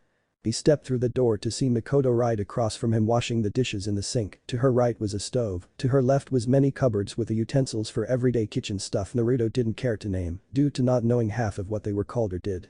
In the middle of the room was the island counter with tile on top, the color yellow and light blue every other square. To his left near the door were more cupboards and a microwave. To Naruto's right was a counter with the same pattern tile as the island counter. Above counter were pots and pans hanging from metal racks to be used for cooking. There was a vase in front of Makoto with a purple tulip in it, being sprayed with light from the sun through the window. Outside the window was a very nice garden with bushes lining the outer rim and fruits and vegetables in the middle of it all, growing at a nice even pace. The windows had sky blue drapes to be closed so later at night when they eat people could not just walk by and look in, even though the Uchiha compound was deserted. It never said that people never came in and tried to steal from the houses because people always loved to eat as a family and with friends. Naruto got over looking around and spoke up, "Makoto-san, can you quickly make me something to eat on the way to the team meeting? I'm already late for meeting them as it is," said Naruto. Makoto didn't turn around but responded, "I'll bring you a bento box and a quick snack at the door, you're running late, so I'll be there in a sec." And she went to work without looking at him. Naruto smiled and said okay thanks and walked back out into the door in front of the stairs he came down from. Naruto was waiting there for only 2 minutes before Makoto came out of the kitchen looking over everything in the bento box, making sure it was all there and said okay, I made you some sushi, white rice, rice balls, and some dessert for later when you have lunch, here's your sna Makoto said, before looking up to hand him his food and stopped mid-sentence. She had just seen Naruto's new look and wild mane of hair and thought damn. Without that orange jumpsuit and with a new pair of clothes he looks even hotter. Thought Makoto before blushing and shaking her head of naughty thoughts. No. I can't think of Naruto-kun like that in front of him. But mental sexual moan he looks so hot. And he has grown in the time he has been here and I think I like him. No I love him.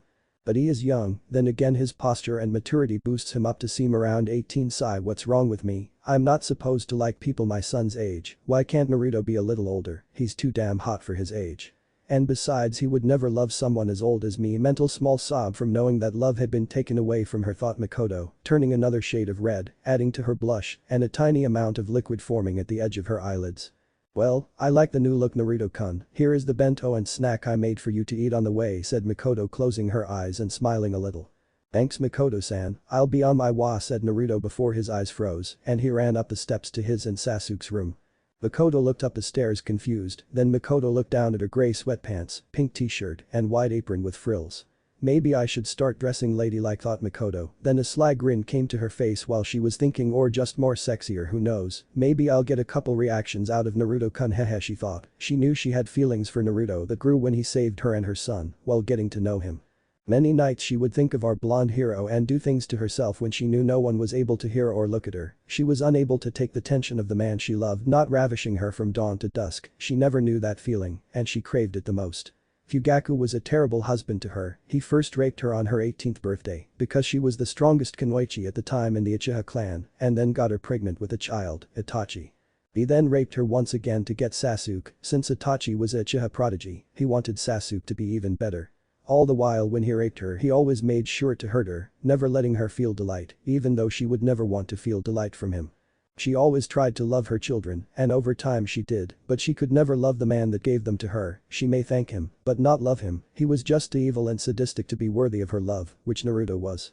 He was the only thing that kept Makoto from resigning to fate and realizing she would never love, she saw Naruto in a light most people didn't, she saw his kind nature, his generosity toward people even if they hated them, she saw his loving side that made her always blush to see, and she saw his prowess. He was very strong, Makoto knew, she had watched many of her sons and his friends' training sessions and was always more fascinated with Naruto's training sessions. She loved her son to death, but she loved him like a mother should, but just the slight mention of Naruto made her heart flutter, she just wished he could love her too, he was the only man she would probably ever love in her life. Before she could think any more about it, said man came down the steps in a rush, his bento box under his right armpit and a giant scroll about 8 inches around and 4 feet long attached by a strap horizontally across his back. He rushed up to Makoto and enveloped her in a hug, see you later Makoto-chan he said, without noticing that he had added the affectionate suffix, while letting go and running outside, rushing to training ground 44 by foot for a quick workout. Mikoto stared at the retreating figure with a blush present on her face due to the hug and the added suffix to her name, the faintest droplet of blood coming out of her nose. Sigh, he may not be able to see how I feel, but life is good if hugs like that can happen more often, thought Mikoto, while sniffing the drop of blood back up her nose before any stray Anbu that guard the compound could see it and shut the door. New friends. Naruto was running through the busy marketplace. Many people looked on at him with astonishment on their faces at the boldness of the Kyuubi container, flaunting the image of the Kyuubi around. Girls left and right saw him and a considerable amount blushed, some also had small nosebleeds. The age of these women ranged from 14 to 30, and some 12-year-old girl gushed back from a massive nosebleed. She had thought so naughty her perverseness overloaded and fainted while in mid-gush. Naruto then took a shortcut through the training fields. He saw many of the people in his class. He saw the Ino Shikacho team as well as he passed by. Shikamaru just looked at Naruto's new outfit and had to think suits him. That orange jumpsuit was an eyesore, but still troublesome. Choji just ate chips and thought much Ino's reaction was the weirdest. She was blushing while thinking, oh my god. Without that jumpsuit he is actually hot. I wonder if I can't get Sasuke the maybe dirty thoughts. Ino then had a small nosebleed and a shit-eating grin on her face. Hey guys, said Naruto. He ran across to the next training field saying, bye guys, and left. Shikamaru still had to think it was troublesome, while Choji thought he still looked cool, and Ino had this to think of, I wonder what he would look like without even worse perverse thoughts, and then was blown back from her own nosebleed, while the other guys kept training, ignoring their sudden overload of perverted thinking. Naruto then came to the next training ground that consisted of Kurenai Yuuhi, Hinata Hyuga, Kiba Inuzuka, and Shino Aburum. Naruto then said hi as he passed by while still running. Kurenai looked at his clothing and blushed and had to stop her thoughts of perverseness because she already had a man, although she did have to agree with all the other girls before her he looked hot. But she shook that thought out of her head and went back to whatever she was doing. Hinata's reaction was to faint, which Naruto sweat dropped at and asked if she has to do that every time she sees him. Which Kiba just shook his head in the affirmative and thought he looked a lot better and that his trench coat looks badass. Shino just raised an eyebrow and said, nice look Naruto, and may I ask where you are going? Naruto kept running while yelling back, to my team meeting, I'm late as it is, have fun training with our sensei and teammates. And just as he had arrived, he was gone. Naruto was now in a full-on sprint and he could see training ground 44. As he got closer he noticed 3 people there, Sasuke, Sakura, and some girl with purple hair that looked like Shikamaru's, a grey trench coat, orange miniskirt that went to mid-thigh, and a fishnet shirt under the trench coat. All in all she looked like she knew a couple of kinky things and knows how to have a good time off topic grrr. Naruto arrived on the scene of the purple-haired woman, who he now knew was a kunoichi by seeing her headband. The purple-haired woman looked angry and slightly disheveled for some reason and was yelling at a screeching Sakura, how I hate the screech of that banshee. God, shut the fuck up, your voice is so fucking annoying you pink-haired fucking banshee, said the purple-haired woman. Sakura just pouted and went humph while crossing her arms under her non-existent cleavage. While Sasuke was thanking the heavens that they had finally stopped Sakura's banshee screaming. Naruto walked up to the 3 who hadn't noticed him yet and said, may I ask what is going on?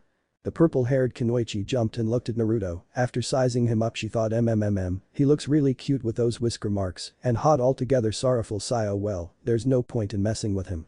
She put on a fake smirk for a mask and said, name's Anko Mitarashi, the sexy Anko Mitarashi, and don't you forget it, and well, this banshee was annoying me by screeching and whatnot, and may I ask what you are doing here? Asked Anko. My name's Naruto Uzumaki, we are here to have a team meeting with my teammates. This place was a deserted area where people don't go often, so we came to have privacy, said Naruto giving a fake smile, knowing that she had put on a mask. Which made him curious. Anko just fake smiled back and said, oh, well this here field is my neck of the woods, so if you could ask your sensei when he gets here why he didn't inform me that his or her team would be here today, that would be greatly appreciated. Especially with how I am feeling lately, I could have gone into a fit of rage and tried to kill them. I got to get out of here, thought Anko nervously. After seeing that Anko didn't know that he was their sensei he put on a sly foxy grin, oh, well I didn't know someone was out here, I'm terribly sorry, said Naruto a little sarcastically. Anko looked at him, shrugged, and left. She still didn't catch on that Naruto was their sensei, all she knew was she had to get out of there. Naruto watched Anko head over the fence and into the woods. He turned to address Sasuke and Sakura, Sakura, please from now on keep your voice down, we don't want you to burst our eardrums, now let's come up with a training schedule for you, and then train. After we train we will do simple D ranks, even though we don't have to I want your teamwork to be boosted up, so I don't have to worry about you on simple C ranks. We will train every day until the end of the next week so that we may go on a C rank mission if we have our teamwork down. said Naruto. Sakura just pouted again but agreed. Sasuke knew his schedule already, so he listened in on what Sakura's would be. Okay Sakura, you are very smart, have good chakra control, but no physical strength and a very low amount of chakra overall in your body. I am going to teach you medic ninjutsu. Due to your great chakra control, you will be the medic on your team. I will teach you all I know of the arts. I will also make sure to heighten your chakra reserves, they are too small, so I will at least try and get you to Chunin level reserves, he said. I will also teach you to be faster, not as fast as us, but fast enough to get to long distances faster than most teams. The other thing I will give you will save you countless times, now come here. Said Naruto. Sakura was happy to be taught the many things Naruto had said and walked up to Naruto. Naruto lifted up his left hand and showed Sakura his palm with the Hiraishin seal on it. This, Sakura, is a seal, I can pass it on to others, and when you are in trouble and need saving, or something like that, pump chakra to it, and I will be notified by my seal on my palm, and will come to help you out. Replied Naruto. Sakura looked at Naruto like he was crazy, but this was Naruto in his serious demeanor, so she knew he wasn't being stupid. So what does that mean? She questioned. Naruto smiled kindly, well this seal will stay on you until I deem that you don't need protection, so all I'm saying is you're getting a temporary tattoo, as I stated before, you would be under my constant protection with the seal on, and I will take it off you once you don't need protecting. Or you're a chunin, either one, shrugged Naruto. Sakura thought it over and agreed and told him to put it on her left shoulder blade. She then lifted up the hem of her shirt and blushed that Sasuke could obviously see her ugly ass body, not her words, mine and white training bra, not that she needed it, and awaited Naruto to put on the seal. Naruto put his palm on her bare skin after she lifted up part of her shirt and pumped chakra into the seal to transfer a copy to her body. The complex design splayed out over her shoulder blade, indicating the transfer was a success, and Sakura put her shirt back down all the way. Alright, I will create a clone to teach you medic ninjutsu, while Sasuke trains with another clone doing his schedule I devised last night. I will be deep in the forest training, and before I forget, Sasuke come here, you need a seal too, in case I can never find you. He said. Sasuke nodded and thought on where he wanted the seal, and decided on his right shoulder. Naruto nodded and put his hand on his shoulder applying the seal. Okay, well I'm off, see you when my clones dispel at noon, Jana. Said Naruto, jumping over the fence after two clones showed up and took their target to opposite areas around the training ground. Naruto was running jumping north from their position through the trees when he happened upon a clearing, he spotted a figure in the clearing and jumped up on a tree branch looking at the figure. On closer inspection he realized it was Anko, she seemed to be practicing a taijutsu style called the Hibi style Naruto had found out about from the old man Jiraiya. Naruto watched in mild interest at her fighting style, to him it was like watching a snake dance and dodge an invisible adversary, but after another 5 minutes while Naruto was still watching she started getting sloppy, more aggressive and agitated. Anko was practicing her style and couldn't help but reflect on her life. She always had a mask of aggressiveness and a scowl on so others would leave her alone and not mess with her. She wore this mask ever since her sensei left her and gave her his stupid cursed seal. Ever since then people would call her names like snake bitch and snake whore, she never showed it, but every time someone said this, she would inwardly cry and be sad. The more she thought about this the more aggressive and sloppy her moves got until she finally broke, mask and all. She stopped in mid-kick and stayed still until she went limp, fell down, and started crying and sobbing because her life seemed so pointless. She saw no point in living and was thinking she should commit suicide. This thought just made her cries even shakier and louder. Naruto was watching this scene unfold and felt bad for her, he knew she had a mask on when she was talking with him and his team, and after all, he has had a mask on most of his life. He thought it over and jumped down silently, slowly walking from behind Anko, who was on her knees sobbing in her hands. Sob after painful sob Anko was slowly agreeing with committing suicide, she was finally about to grab a kunai and kill herself when she felt two strong arms wrap around her from behind, a strong chest pushing against her back, and a head on her shoulder shushing her. She turned her head, her eyes a little red and puffy from crying, and looked at the person. She had turned and came face to face with the boy she saw earlier. She was wondering what the hell he was doing here and why he was hugging her when he raised his right hand and wiped her tears away from her face with his thumb. Hey, you okay? Why are you crying? Asked Naruto in a nice calm voice, giving her a smile that made her almost want to smile also, but she couldn't, she was too sad. It's none of your business Gaki said Anko putting on her mask that shows she is angry and looks scary, most the time when guys see it they quiver, but Naruto knew it was only a mask to hide what she truly felt and he squeezed just a little more in the hug. You're not fooling me with your mask to hide your emotions, I've lived my whole life with one, now please, tell me what's wrong. He said. Anko frowned and dropped her mask, she looked deep into his eyes to see if he had any ill intentions, but found none. Well, if you must know I'm crying, stupid Gaki, said Anko in a sad sobby type of matter-in-fact tone. Naruto just smiled at her and said, it's okay, you can tell me what is really bothering you. He tightened his grip just a smidge more and she felt warm and good inside, she didn't know why, but she felt like she could trust him, he had this aura that made you feel so safe, so secure, so needed. I'm crying because no one accepts me, only very few treat me like a normal person, and I'm thinking of killing myself because no one wants me around, I can't control what my sensei did. It's not my sob, sniff fault, said Anko, starting to sniffle and sob toward the end of her speech. Naruto smiled sadly and said, if you want, I will be your friend, I only have like 4 true friends, and you seem nice, the villagers are stupid if they can't see that you are only a harmless, nice, kind, and cute woman. His smile brightened and he continued to say, you are strong in your own right, and I would love to be your friend, he finished while whipping one small tear that ran down her right cheek. Anko blushed and looked hopeful, she smiled at him and turned her whole body to face him and hugged him back. She was happy she had someone that understood her pain, she knew he housed the Kyuubi, but she didn't care, he understood and accepted her with open arms literally. Also to top it off, she thought he was hot, with his new look and those cute whisker marks, toned chest and kind-hearted nature. He may be younger than her, but she didn't care, she wanted friendship and understanding, and this young man was willing to give that to her. Anko pulled back from the hug, arms still wrapped around him and look in his eyes, thank you, she said before kissing him on the cheek. Naruto blushed and said, hehe, no problem, while looking away, a blush still on his face.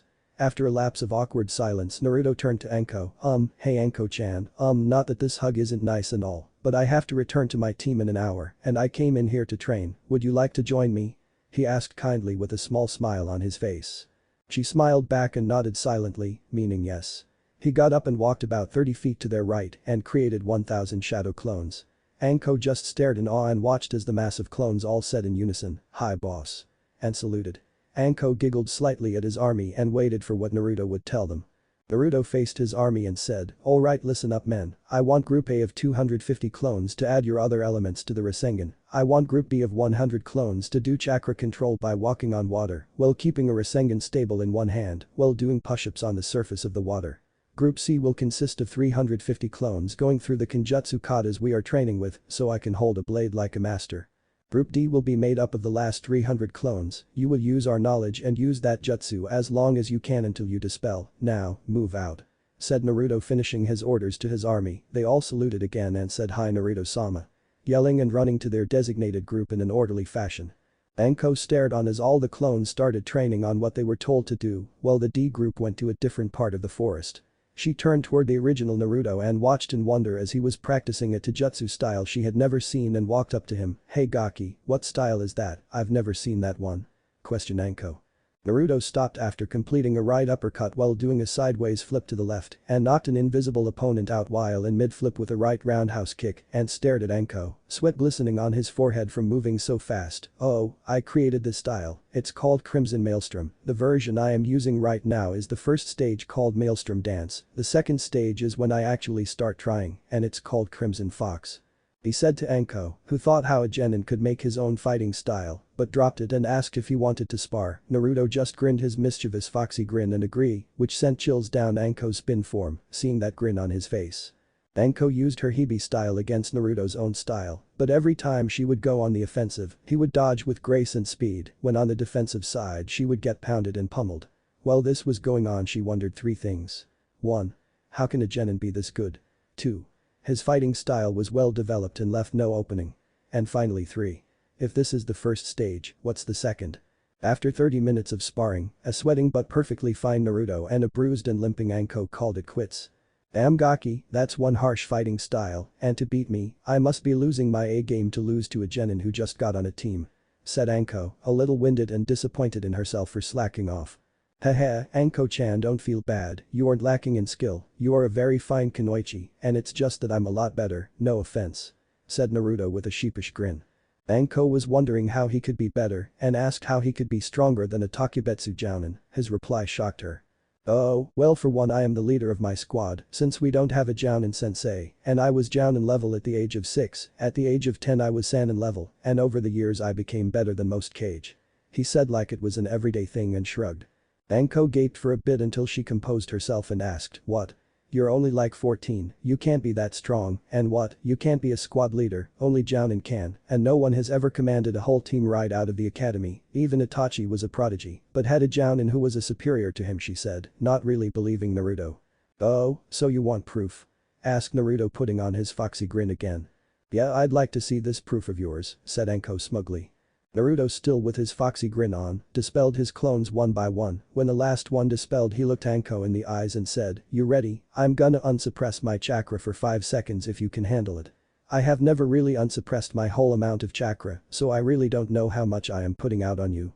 She nodded, thinking he wasn't any threat. When he released some of his chakra, he made sure to release only a little of it so he wouldn't kill her under the strain. The second he released his chakra, she fell to the ground panting, trying to breathe, but found she couldn't. He let up and suppressed his chakra again. Once he did, you could hear her greedily suck in air to her lungs.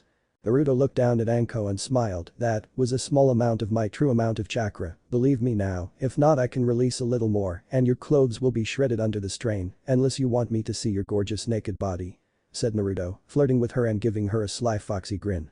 Anko blushed and looked away after catching her breath. They've only been friends for an hour and he was hitting on her, not that she was complaining since she thought he was hot for his age and she felt so sure with him. Shut up Gaki, she stammered out. Naruto laughed slightly because he knew that he was eye candy for girls with his new outfit since his old one hid all of his masculine features. He wasn't a jerk like other guys that drew the women's eyes toward them, and he was young. But he was mature for his age, mature enough to have an 18 to 20-year-old's mentality. He smiled and looked at the now standing and blushing Anko.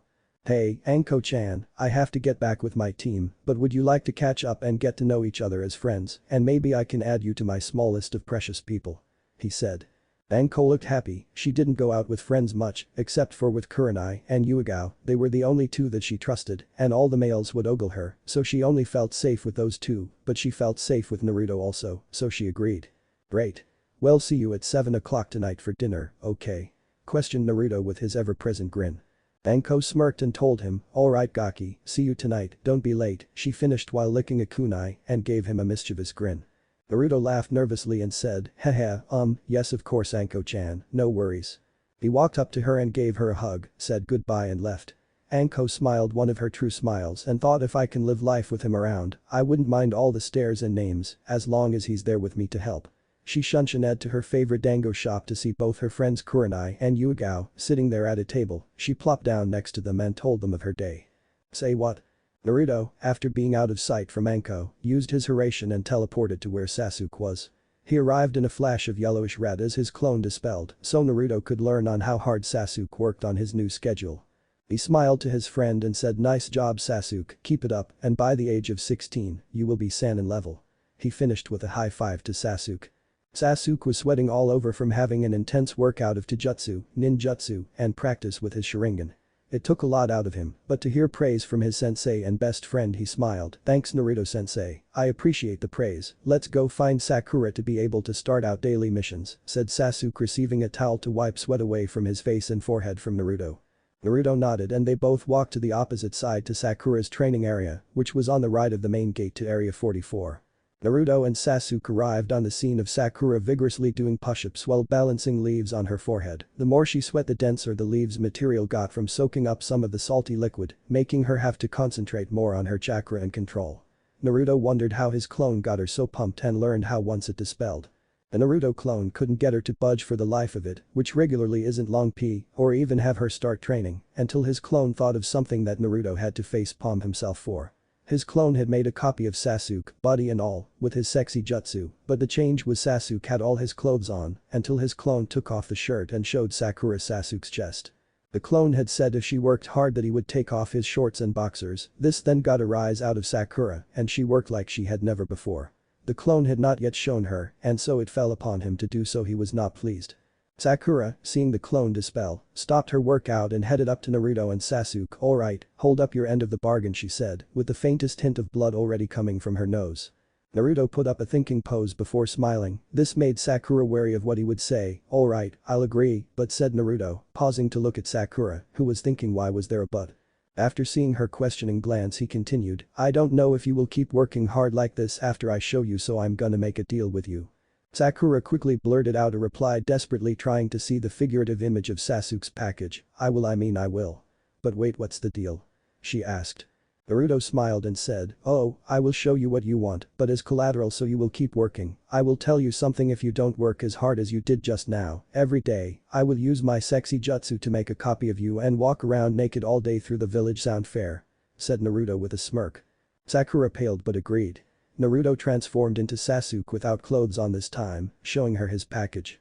Sasuke was furious, but knew Naruto couldn't go back on his word, so he knew it was futile to stop him.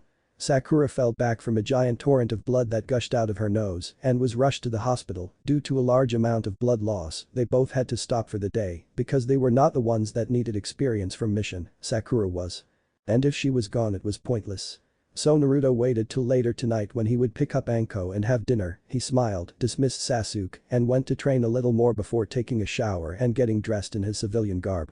Time skipped to the woods outside Konoha. Naruto had just finished training outside the village in the forest when an all too familiar figure showed up.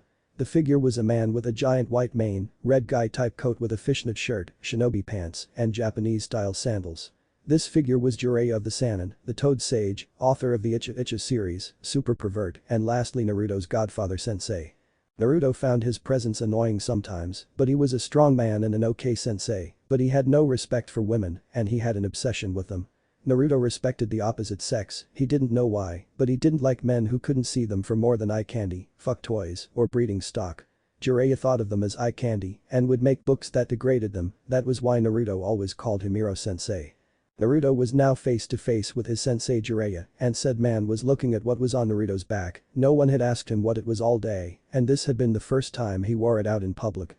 He was happy no one had brought it up and asked what it was, but he knew Jiraiya would and he didn't want to deal with it. Unfortunately that wouldn't happen.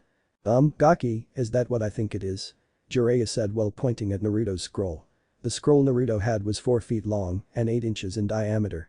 The scroll had red scales all around the scroll casing that looked like it could combust into flames from the darkish orange it shined with, except for a small parchment on the scroll with the kanji for summon on it. "Oh, this," said Naruto, pulling the scroll from his back and setting it up vertically, leaning on it. "This is a summoning contract, why do you ask?" asked Naruto, hoping that he didn't ask what he could summon, but once again this was not his day. "I can see that, what I want to know is what is the summons. Every time I ask you to sign the Toad contract, you would decline. What contract could you have that would be better than becoming a Toad Sage and summoning toads?" said Jiraiya, waving his hands in the air, getting angry at his student that didn't take his contract. Although he did listen intently on what the contract held, he had never seen anything like it. Well, hellhound," said Naruto sheepishly, cursing his bad luck. In heaven, Lady Luck got a warm wonderful shiver up her spine. "Ooh-oh. I hope Naruto-kun is talking about me, he must be praising me. Well, back to work on Tsunade. Haha. You can't escape me anymore, Tsunade, you have embarrassed me for the last time. Let's see how you like bad luck. Ha. That will teach you not to say you got the best boobs that any female would die for. PSH, I got a better pair, so do some of the other gods up here. Muhahaha suffer." Back down on Earth with Naruto and Jiraiya. Jiraiya guffawed at Naruto and his jaw hit the dirt. He didn't believe that Naruto had the contract that men and women alike had searched for years. "How do you have that?" "Many have searched the world for that you hold right there. They searched volcanoes and died they searched the tallest mountains. And they still never found it, so many came back empty-handed. Now please explain to me on how you, a 14-year-old gaki, got that?" asked Jiraiya, wondering how a kid could nab the most powerful summons. He had heard that the hellhounds had chosen a summoner from the toads, along with probably every other person with a summoning contract, but they would not tell who he or she was due to the hellhounds, asking that they not tell anyone under the highest law there was in the summoning realm. And to see he knew the person who had, well, he was curious. "Ugh, I don't have time for this shit. But it all started a couple years ago," said Naruto in a distant voice with a faraway look on his face. Flashback Naruto. Age 5, a year or so after meeting the Kyuubi. It was a dark and lonely night. The moon was full, illuminating the figures below it. The night was pitch black, the only thing that could be heard or seen this late at night was a group of adults chasing a small figure with blonde sun-kissed hair covered in dirt, rags for clothes, and hand clutching at his right side, where a shinobi had stabbed him with a kunai. This figure was a boy named Naruto Uzumaki, the container of the Kyuubi no Kitsune Yoko, and a harmless little orphan child who lived on the streets. Right now he was running from the mob of people wanting revenge for what the Kyuubi did to them, ranging from the death of family, the death of friends, and the death of the ones you loved. The day was the anniversary of the fox's attack on the village, and every year at this time many people would search for the child that holds the demon inside him, hoping to cause damage to the prisoner and the jailer from keeping them from harming the beast. The loud cry for death, pain, and sorrow was all Naruto could hear as he ran through the village, trying to lose the mob of more than 100 villagers and shinobi chasing him. The light of the moon shining on him every time he passed an ally before being engulfed by the dark again when he ran in front of a house. "Leave me alone," cried Naruto while in a full-on sprint, running as fast as his little legs would let him. "Shut your mouth, demon, you're the reason we lost so much, and today we want our revenge," yelled one of the random villagers, slowly catching up to the blonde. Naruto just sped up and turned a corner on his right. When he hit a dead end, he cursed his bad luck and hoped to get out before the villagers caught up. He turned around to leave when he saw all the villagers blocking his escape, cursing again under his breath. Naruto ran to the end of the alley to hide. He found a box full of those little packing peanuts and he jumped in and closed the box shut.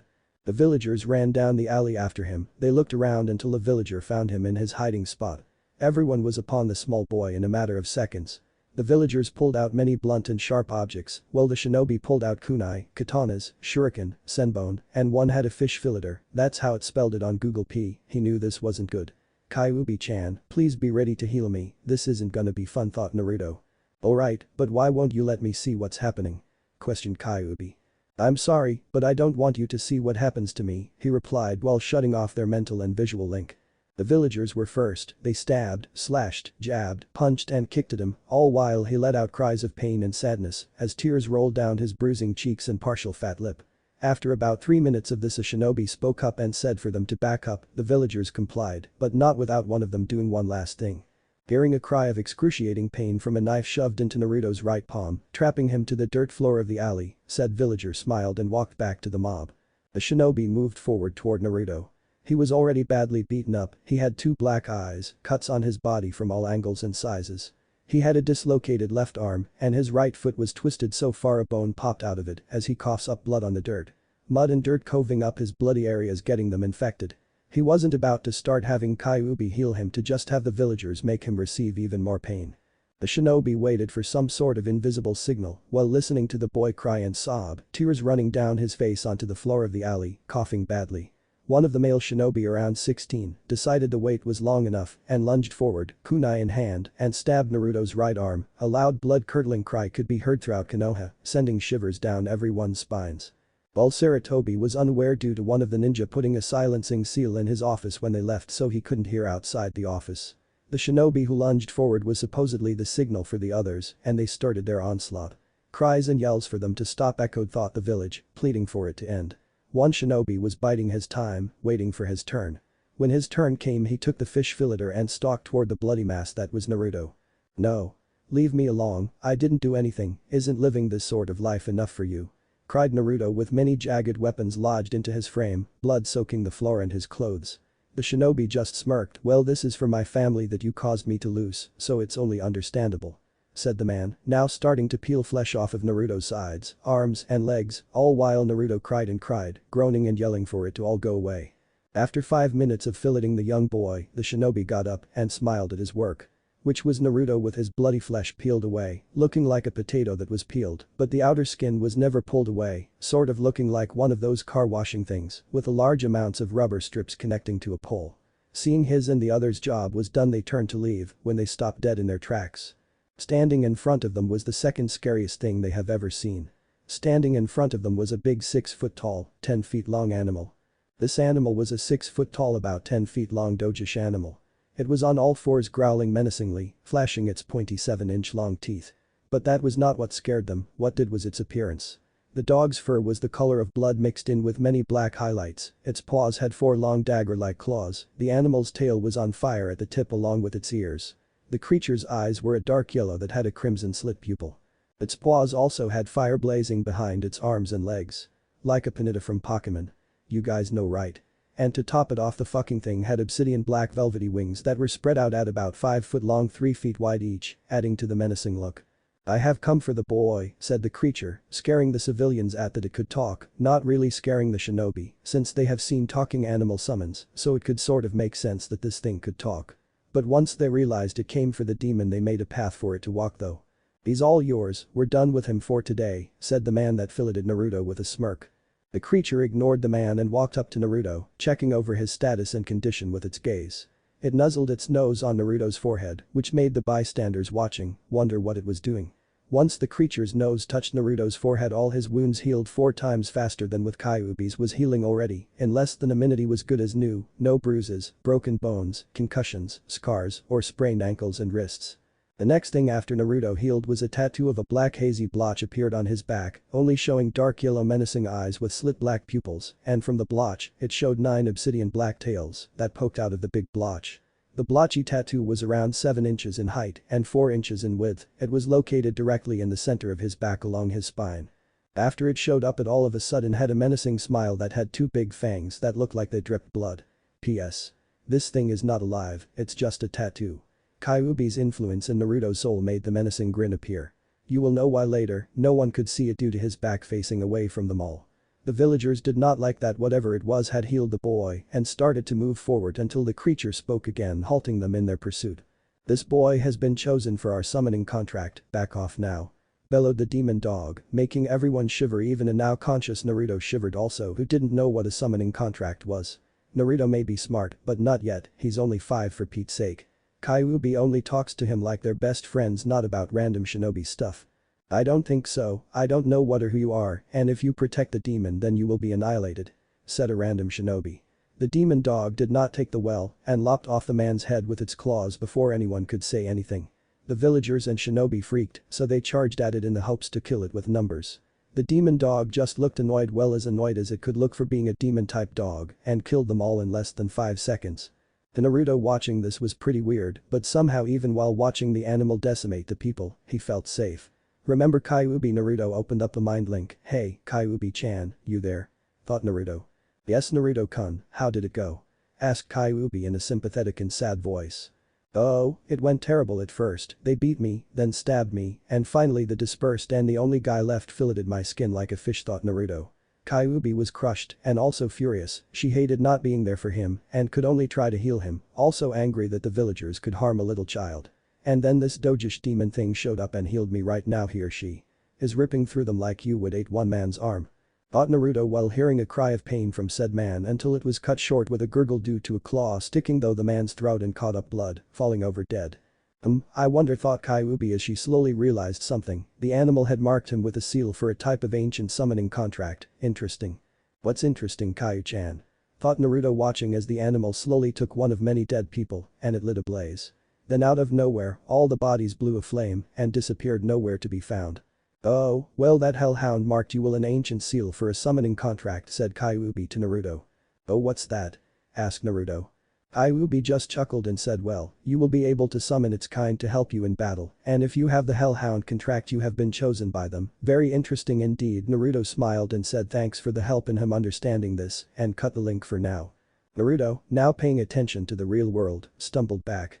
He hadn't noticed the supposed hellhound was less than 3 inches away from his face and looking right into his eyes. Hello little one, you have been chosen by my kind to bear our summoning contract. The reason you were chosen is simple really.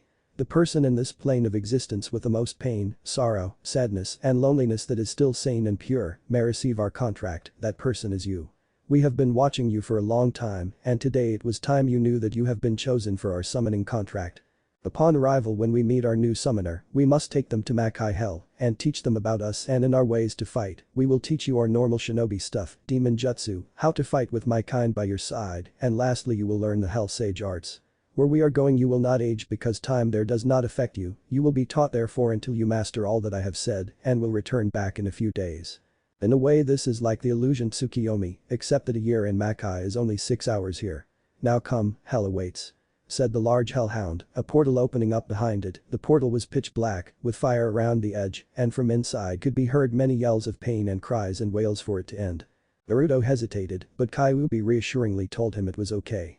So, he followed, and life changed for him as he walked into the portal to hell, where time didn't matter and people didn't age. Flashback end. And that's how I got it. I later found out her name is Bane, and I am now the first Hell Sage in over 9,000 years. Said Naruto to a perplexed Toad Sage, who hit his jaw on the dirt again. Jiraiya quickly recovered and had a look of awe still in his eyes. Damn, Gaki, how long did you train in that hellhole, said Jiraiya, chuckling at his joke. Naruto frowned, but replied, well, in the time I spent there I spent over 12 years to master all the demon jutsu, shinobi skills, teamwork with hellhounds, and the hell sage arts, making me a hell sage. While there my chakra had grown over 50 times larger, which is gigantically massive, but other than training I grew close to Bane, me and her became good friends, and it turns out that all demons, hellhounds and other demons alike, have a human form, so I am now dating 2 women, Bane, and someone else, finished Naruto with a blush on his face. Not all surprising, Jiraiya had his thumbs up in the good guy pose and said, damn, lucky ass shit, how the hell do you bag not 1 but 2 girls? I'm proud of you, Gaki. Naruto smiled a little, thanks, they're both hot as hell and share a lot in common. He got a small trickle of blood run down his nose, and if you would excuse me, I have dinner tonight with Anko-chan, it's about 4 right now, and I got to take a shower and get dressed before 7, so see you around, said Naruto, starting to walk back to the village. Jiraiya just guffawed, this boy was a chick magnet to get 2 girlfriends and go out to dinner on a date. In his mind it was a date since Naruto didn't elaborate, he still would have thought it, even if he did pee, with the snake mistress of Konoha. He let out a perverted giggle, thinking of the books he could write while watching this boy with his women. Too bad Naruto heard the giggle. Oh, Aniro-sensei, if you spy on me with the women I hang out with, then you will be sent to hell to deal with Bane, who wouldn't like you making itcha books on her boyfriend. By the way, she is the daughter of the boss summons of the hellhounds, so her wrath can bring upon his jhana, said Naruto, nonchalantly walking away from the now pale man. Time skip 5:56 p.m. Naruto just got dried off from having a shower and went to get his clothes from Sasuke's room. The bathroom was right outside his door, so you could see anyone walk out if his door was open wide enough. Naruto had just taken a shower after coming home and eating a small snack. He has a towel wrapped around his waist when he stops, frozen in the hallway to Sasuke's room. Why, you ask? Well, right now he is looking at an equally dressed Mikoto, who was on her way to the shower in a towel, covering her upper and lower half, and had also stopped, drooling while looking at Naruto's well-toned abs, buff arms, and cute charmingly hot face. While Naruto was suppressing a nosebleed from seeing her nice glistening skin, and only a towel on for the mind to wander. Hey Mikoto-san, said Naruto, giving Mikoto a slight wave. Mikoto, now out of her daze, smiled. Hi, Naruto-kun, good time to take a shower na? Questioned Mikoto, looking a little embarrassed. Yeah, sure, as well, it's all yours, he said, then jumped into Sasuke's room really fast, where once Mikoto was out of sight, he fell over from a massive nosebleed. He recovered and quickly got dressed. She, on the other hand, was a little disappointed. She was gonna ask if he would wash her back and then accidentally slip and slam her cleavage into his face, and then if things went well from there, she would want to do some things. But alas, that would have to wait for another time. She walked into the shower, turned on the hot water, walked in, and because she was so horny at the moment, she couldn't help but think of Naruto and start to pleasure herself at the thought of him. Ugh, I can't wait until I don't have to use my fingers and can have him do this for me. Naruto, know that I will have you, because I love you, and I am gonna make this reality by the end of the week, she thought, and promptly went back to masturbating. Now back to Naruto, he had just finished getting dressed in his civilian clothing. He had on blue jeans that were worn down on the knees and near the ankles, giving the blue a very almost white-like hue. The pants were pretty baggy around the ankles and had the normal front and back pockets. He had on a white t-shirt that had the Uzumaki symbol in the middle of the back and a chibi kai-ubi, giving the peace sign with its paw on the front. He was glad he got to be good friends with that clothes saleswoman because no one would make a shirt like this for him. He also had on his Leaf Village headband wrapped around his right arm near his shoulder and some normal white shoes. A chain also was attached to his right side of his pants in the loop where a belt goes that was attached permanently there and went down to his pocket on his right side, and due to the long length it hung about 8 inches down his side, making him look normal and ready, since attached to the chain was a kunai that could unattach at a moment's notice. His hair was now dry and hanging down to his shoulder blades, right above his Uzumaki symbol, and spiked out all over the place, giving off a wild look, which was enhanced with his animalistic whiskers and slightly larger canines. All in all, he looked his normal but hot to many females, since the shirt would sometimes show off the shape of his chest, showing his abs. By reasons and more. Naruto left the house with his Gama-chan, his frog wallet P in his pocket and a spring in his step. He had a large sum in his Gama-chan, which was over 40,000 yen, $4,000 in my book. Just take off a zero from the yen to get the amount in US dollars that I am referring to. Thanks, he had been getting a weekly amount of 500 yen for the past 5 years, and with Sasuke and Mikoto feeding and housing him, he had over half of his parents' heritage in his own account, which was about 4,047,900 yen, a large amount for a 14-year-old child. He made sure to bring a lot of cash for dinner in case Anko ate a lot, or he ate a lot, or the final reason, they went somewhere else that cost money, he didn't want to look like a bum, so he would pay for all of it. While walking through the village to pick up Anko, people were giving him the same scowls of anger and scorn to him, and some a little miffed at the little chibi Kyuubi, giving the peace sign on his shirt. Even with the women giving scowls he could see some of them scowling, but with a trickle of blood running down their noses, how they could look angry, but have perverted thoughts of him, was beyond his understanding. Naruto arrived at Anko's apartment complex that she had told him about earlier that day and found her door, room 99, how fitting he knocked on the door a couple times and was welcomed with a smile from Anko, still in her normal outfit. He didn't really care, it was her choice on what to wear. Who was he to stop her? She welcomed him in, he thanked her, and then walked inside. Inside the room was a pretty normal apartment. When you walked in, the living room was right in front of you, with a couch in front of a big TV to the left.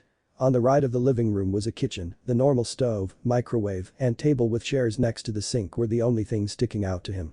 In between the living room and kitchen was a hallway, which led to a bathroom on the left, which it seemed all the doors had plagues on them to explain what they lead to. The bathroom door said crapper. On the opposite side of that was another bathroom, was a door with a plaque on it, the words were relaxing shower.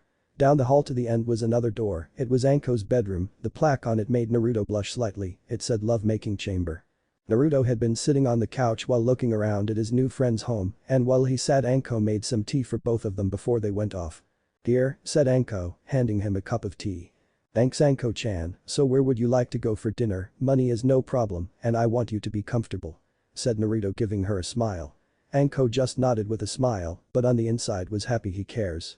She thought it over and had two things she wanted to say. Hey Gaki, I thought of where I want to go, but I got another question," said Anko. "Oh, and what would that be?" he asked, looking a little confused. "Well, since we are gonna be friends now, I want you to meet one of my friends, and since money was no problem, I thought one could come with us," she said, trailing off at the end, hoping he would let her friend join. Naruto thought it over, and he couldn't see a reason why not, so he agreed. "Alright, sounds good, you want to go get him, I'll meet you at where you want us to eat. By the way, where is the place you want to eat at anyway?" he asked. "Oh, well it's that dango shop down the street, near the vet hospital," she said. "Okay, well see you in a few then," he said and then walked out the door to the dango shop to get them a seat. Time skip.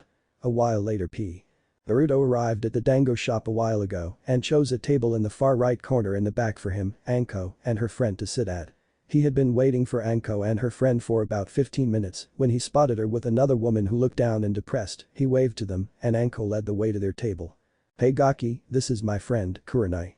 Kurenai, this is my new friend Naruto," said Anko, sitting down in the chair across from Naruto, Kurenai on her right. "Hello, Kurenai-san, nice to meet you," said Naruto, giving her a smile and stuck his hand out to shake hers. "Hello," she said, but in a low whisper that Naruto could barely hear it. They shook hands and ordered their food before talking. Naruto knew something was wrong with Anko's friend, and him being Naruto, couldn't help but try to help her somehow, so he tried to get her to talk about it. "Hey Kurenai-san, you feeling okay? You look pretty sad to me," he said. Kurenai just looked sadder now, and Anko didn't like this, so she pestered her about it until Kurenai broke from Anko's 37th question on why she was sad. Because of Asuma, okay," said Kurenai, yelling only loud enough that Anko and Naruto could hear. "Oh, well what happened Nai-chan, what did he do?" "If he did something really stupid I'll castrate him," asked Anko, pulling out a kunai and licking it, which made Naruto pale at just the thought of that and just listened while he took a dango stick they just got and gave one to Anko. They both ate while listening. "Ugh, well it all started around noon this morning," said Kurenai with a saddened look on her face and a faraway gleam in her eyes. Flashback. Kurenai's house. Kurenai had woken up feeling good on this wonderful day, the sun was shining and she wanted to see her boyfriend Asuma, so she got dressed and showered. Right before she was gonna leave she got a phone call. "Hello?" said Kurenai. "Hey Kurenai, I am not fake cough feeling that again. Fake cough, well, I think I need fake cough to rest, so you don't have to come over today, I'll hopefully see you Tom fake cough Oro. I'll have to send in a quick substitute for my team sensei today," said Asuma over the phone. "Oh, okay Asuma-kun," she said with a smile, hoping he would get better soon. "I series of fake coughs click," he said, and then hung up. I wonder if I should surprise him and help him get better. Yeah, I'll go over around noon and surprise him, I hope he doesn't mind," thought Kurenai. She left to go train her team and then later on to Asuma's after a couple D-rank missions. Time skip. 12:09 on her way to Asuma's house. Kurenai had walked all the way to Asuma's with her spare key he gave her in hand. She opened the door and walked inside. She figured that if he was sick that he would be in bed, so she walked through his house until she was in front of his door. She thought that maybe today she could take their relationship to the next level and give Hai her virginity. She knew that they had gone out for 6 months and she thought the time was right. How wrong she would soon be. Kurenai grabbed the doorknob and opened the door. "Hey Asuma-kun, I thought I would go," she stopped mid-sentence. Because right there, on the bed, was Asuma butt naked and he was pounding a civilian girl under him. He was still inside her when he heard her voice. That's when he stopped and turned his head around to see her. What he saw was Kurenai crying. He felt bad, but he didn't want to lose her, so he thought of something quick. Kurenai, this isn't what it looks like." He was cut off by Kurenai, now angry and still crying. "No. You chose a tramp over me. I thought you loved me, but I guess I was wrong," she said. She turned around, dropping his key he gave her on the floor, and ran to the door to leave. Asuma wasn't too happy, but being the douche he is at the moment, he decided if Kurenai left him, he at least had the girl below him, so he kept on with their activities. Saws about the Asuma bashing you Asuma fans, but it's necessary. She went home and cried her eyes out until a knock at the door woke her from her misery after about 5 hours of being sad and crying. It was Anko, and she wanted to know if Kurenai would join her for dinner with a new friend. She agreed, wiped away the eye boogers that had manifested after she stopped crying around 2 hours ago and left with her friend. Flashback end. Naruto was a little angry at this Asuma guy. How could he just ditch a girl he has been dating for that long and who loves him enough to have almost gave him her virginity to just backstab her by doing it with someone else and without her consent? I mean, he understood that some people were okay with 3 ways, but he was pretty sure the girl had to agree to it also. Anko was thinking the same thing, but she also wanted to now do worse than castrate him. She wanted to stretch his nutsack so far she could hang it on a tree branch and choke him with it while she stabbed his repeatedly until he died a very violent thought. Indeed, unfortunately she knew she couldn't do that dang, and Kurenai had one small tear run down her cheek, which made Naruto leaned over and wiped it away with his thumb. "Don't cry, that man had no right to do that to you. Be happy that you found out before you gave him the only thing you should hold sacred, which is meant for the man that loves you as much as you love him," he said, giving her the most charming and sympathetic smile she had ever seen. She blushed and smiled back. "Thank you Naruto-san, you're very kind. I wish Asuma was like you, to where he understands me and actually cared," she replied. "Think nothing of it, you're a very beautiful woman Kurenai-san, along with Anko, you both may have drawbacks, but I can see a lot more positive stuff about you guys than there are of those," he said. Anko blushed and was happy on the inside, while Kurenai blushed also, but didn't know if she could let another man into her life so soon, that is. They talked and chatted with one another. Kurenai was wide-eyed when Naruto said he was his team sensei, and after a while it was around midnight when they decided it was time to part ways. Naruto said goodbye to them and left on his way home to go get some much-needed sleep. What if Naruto Hellhound summoning contract end here, and thanks for watching my video till the end.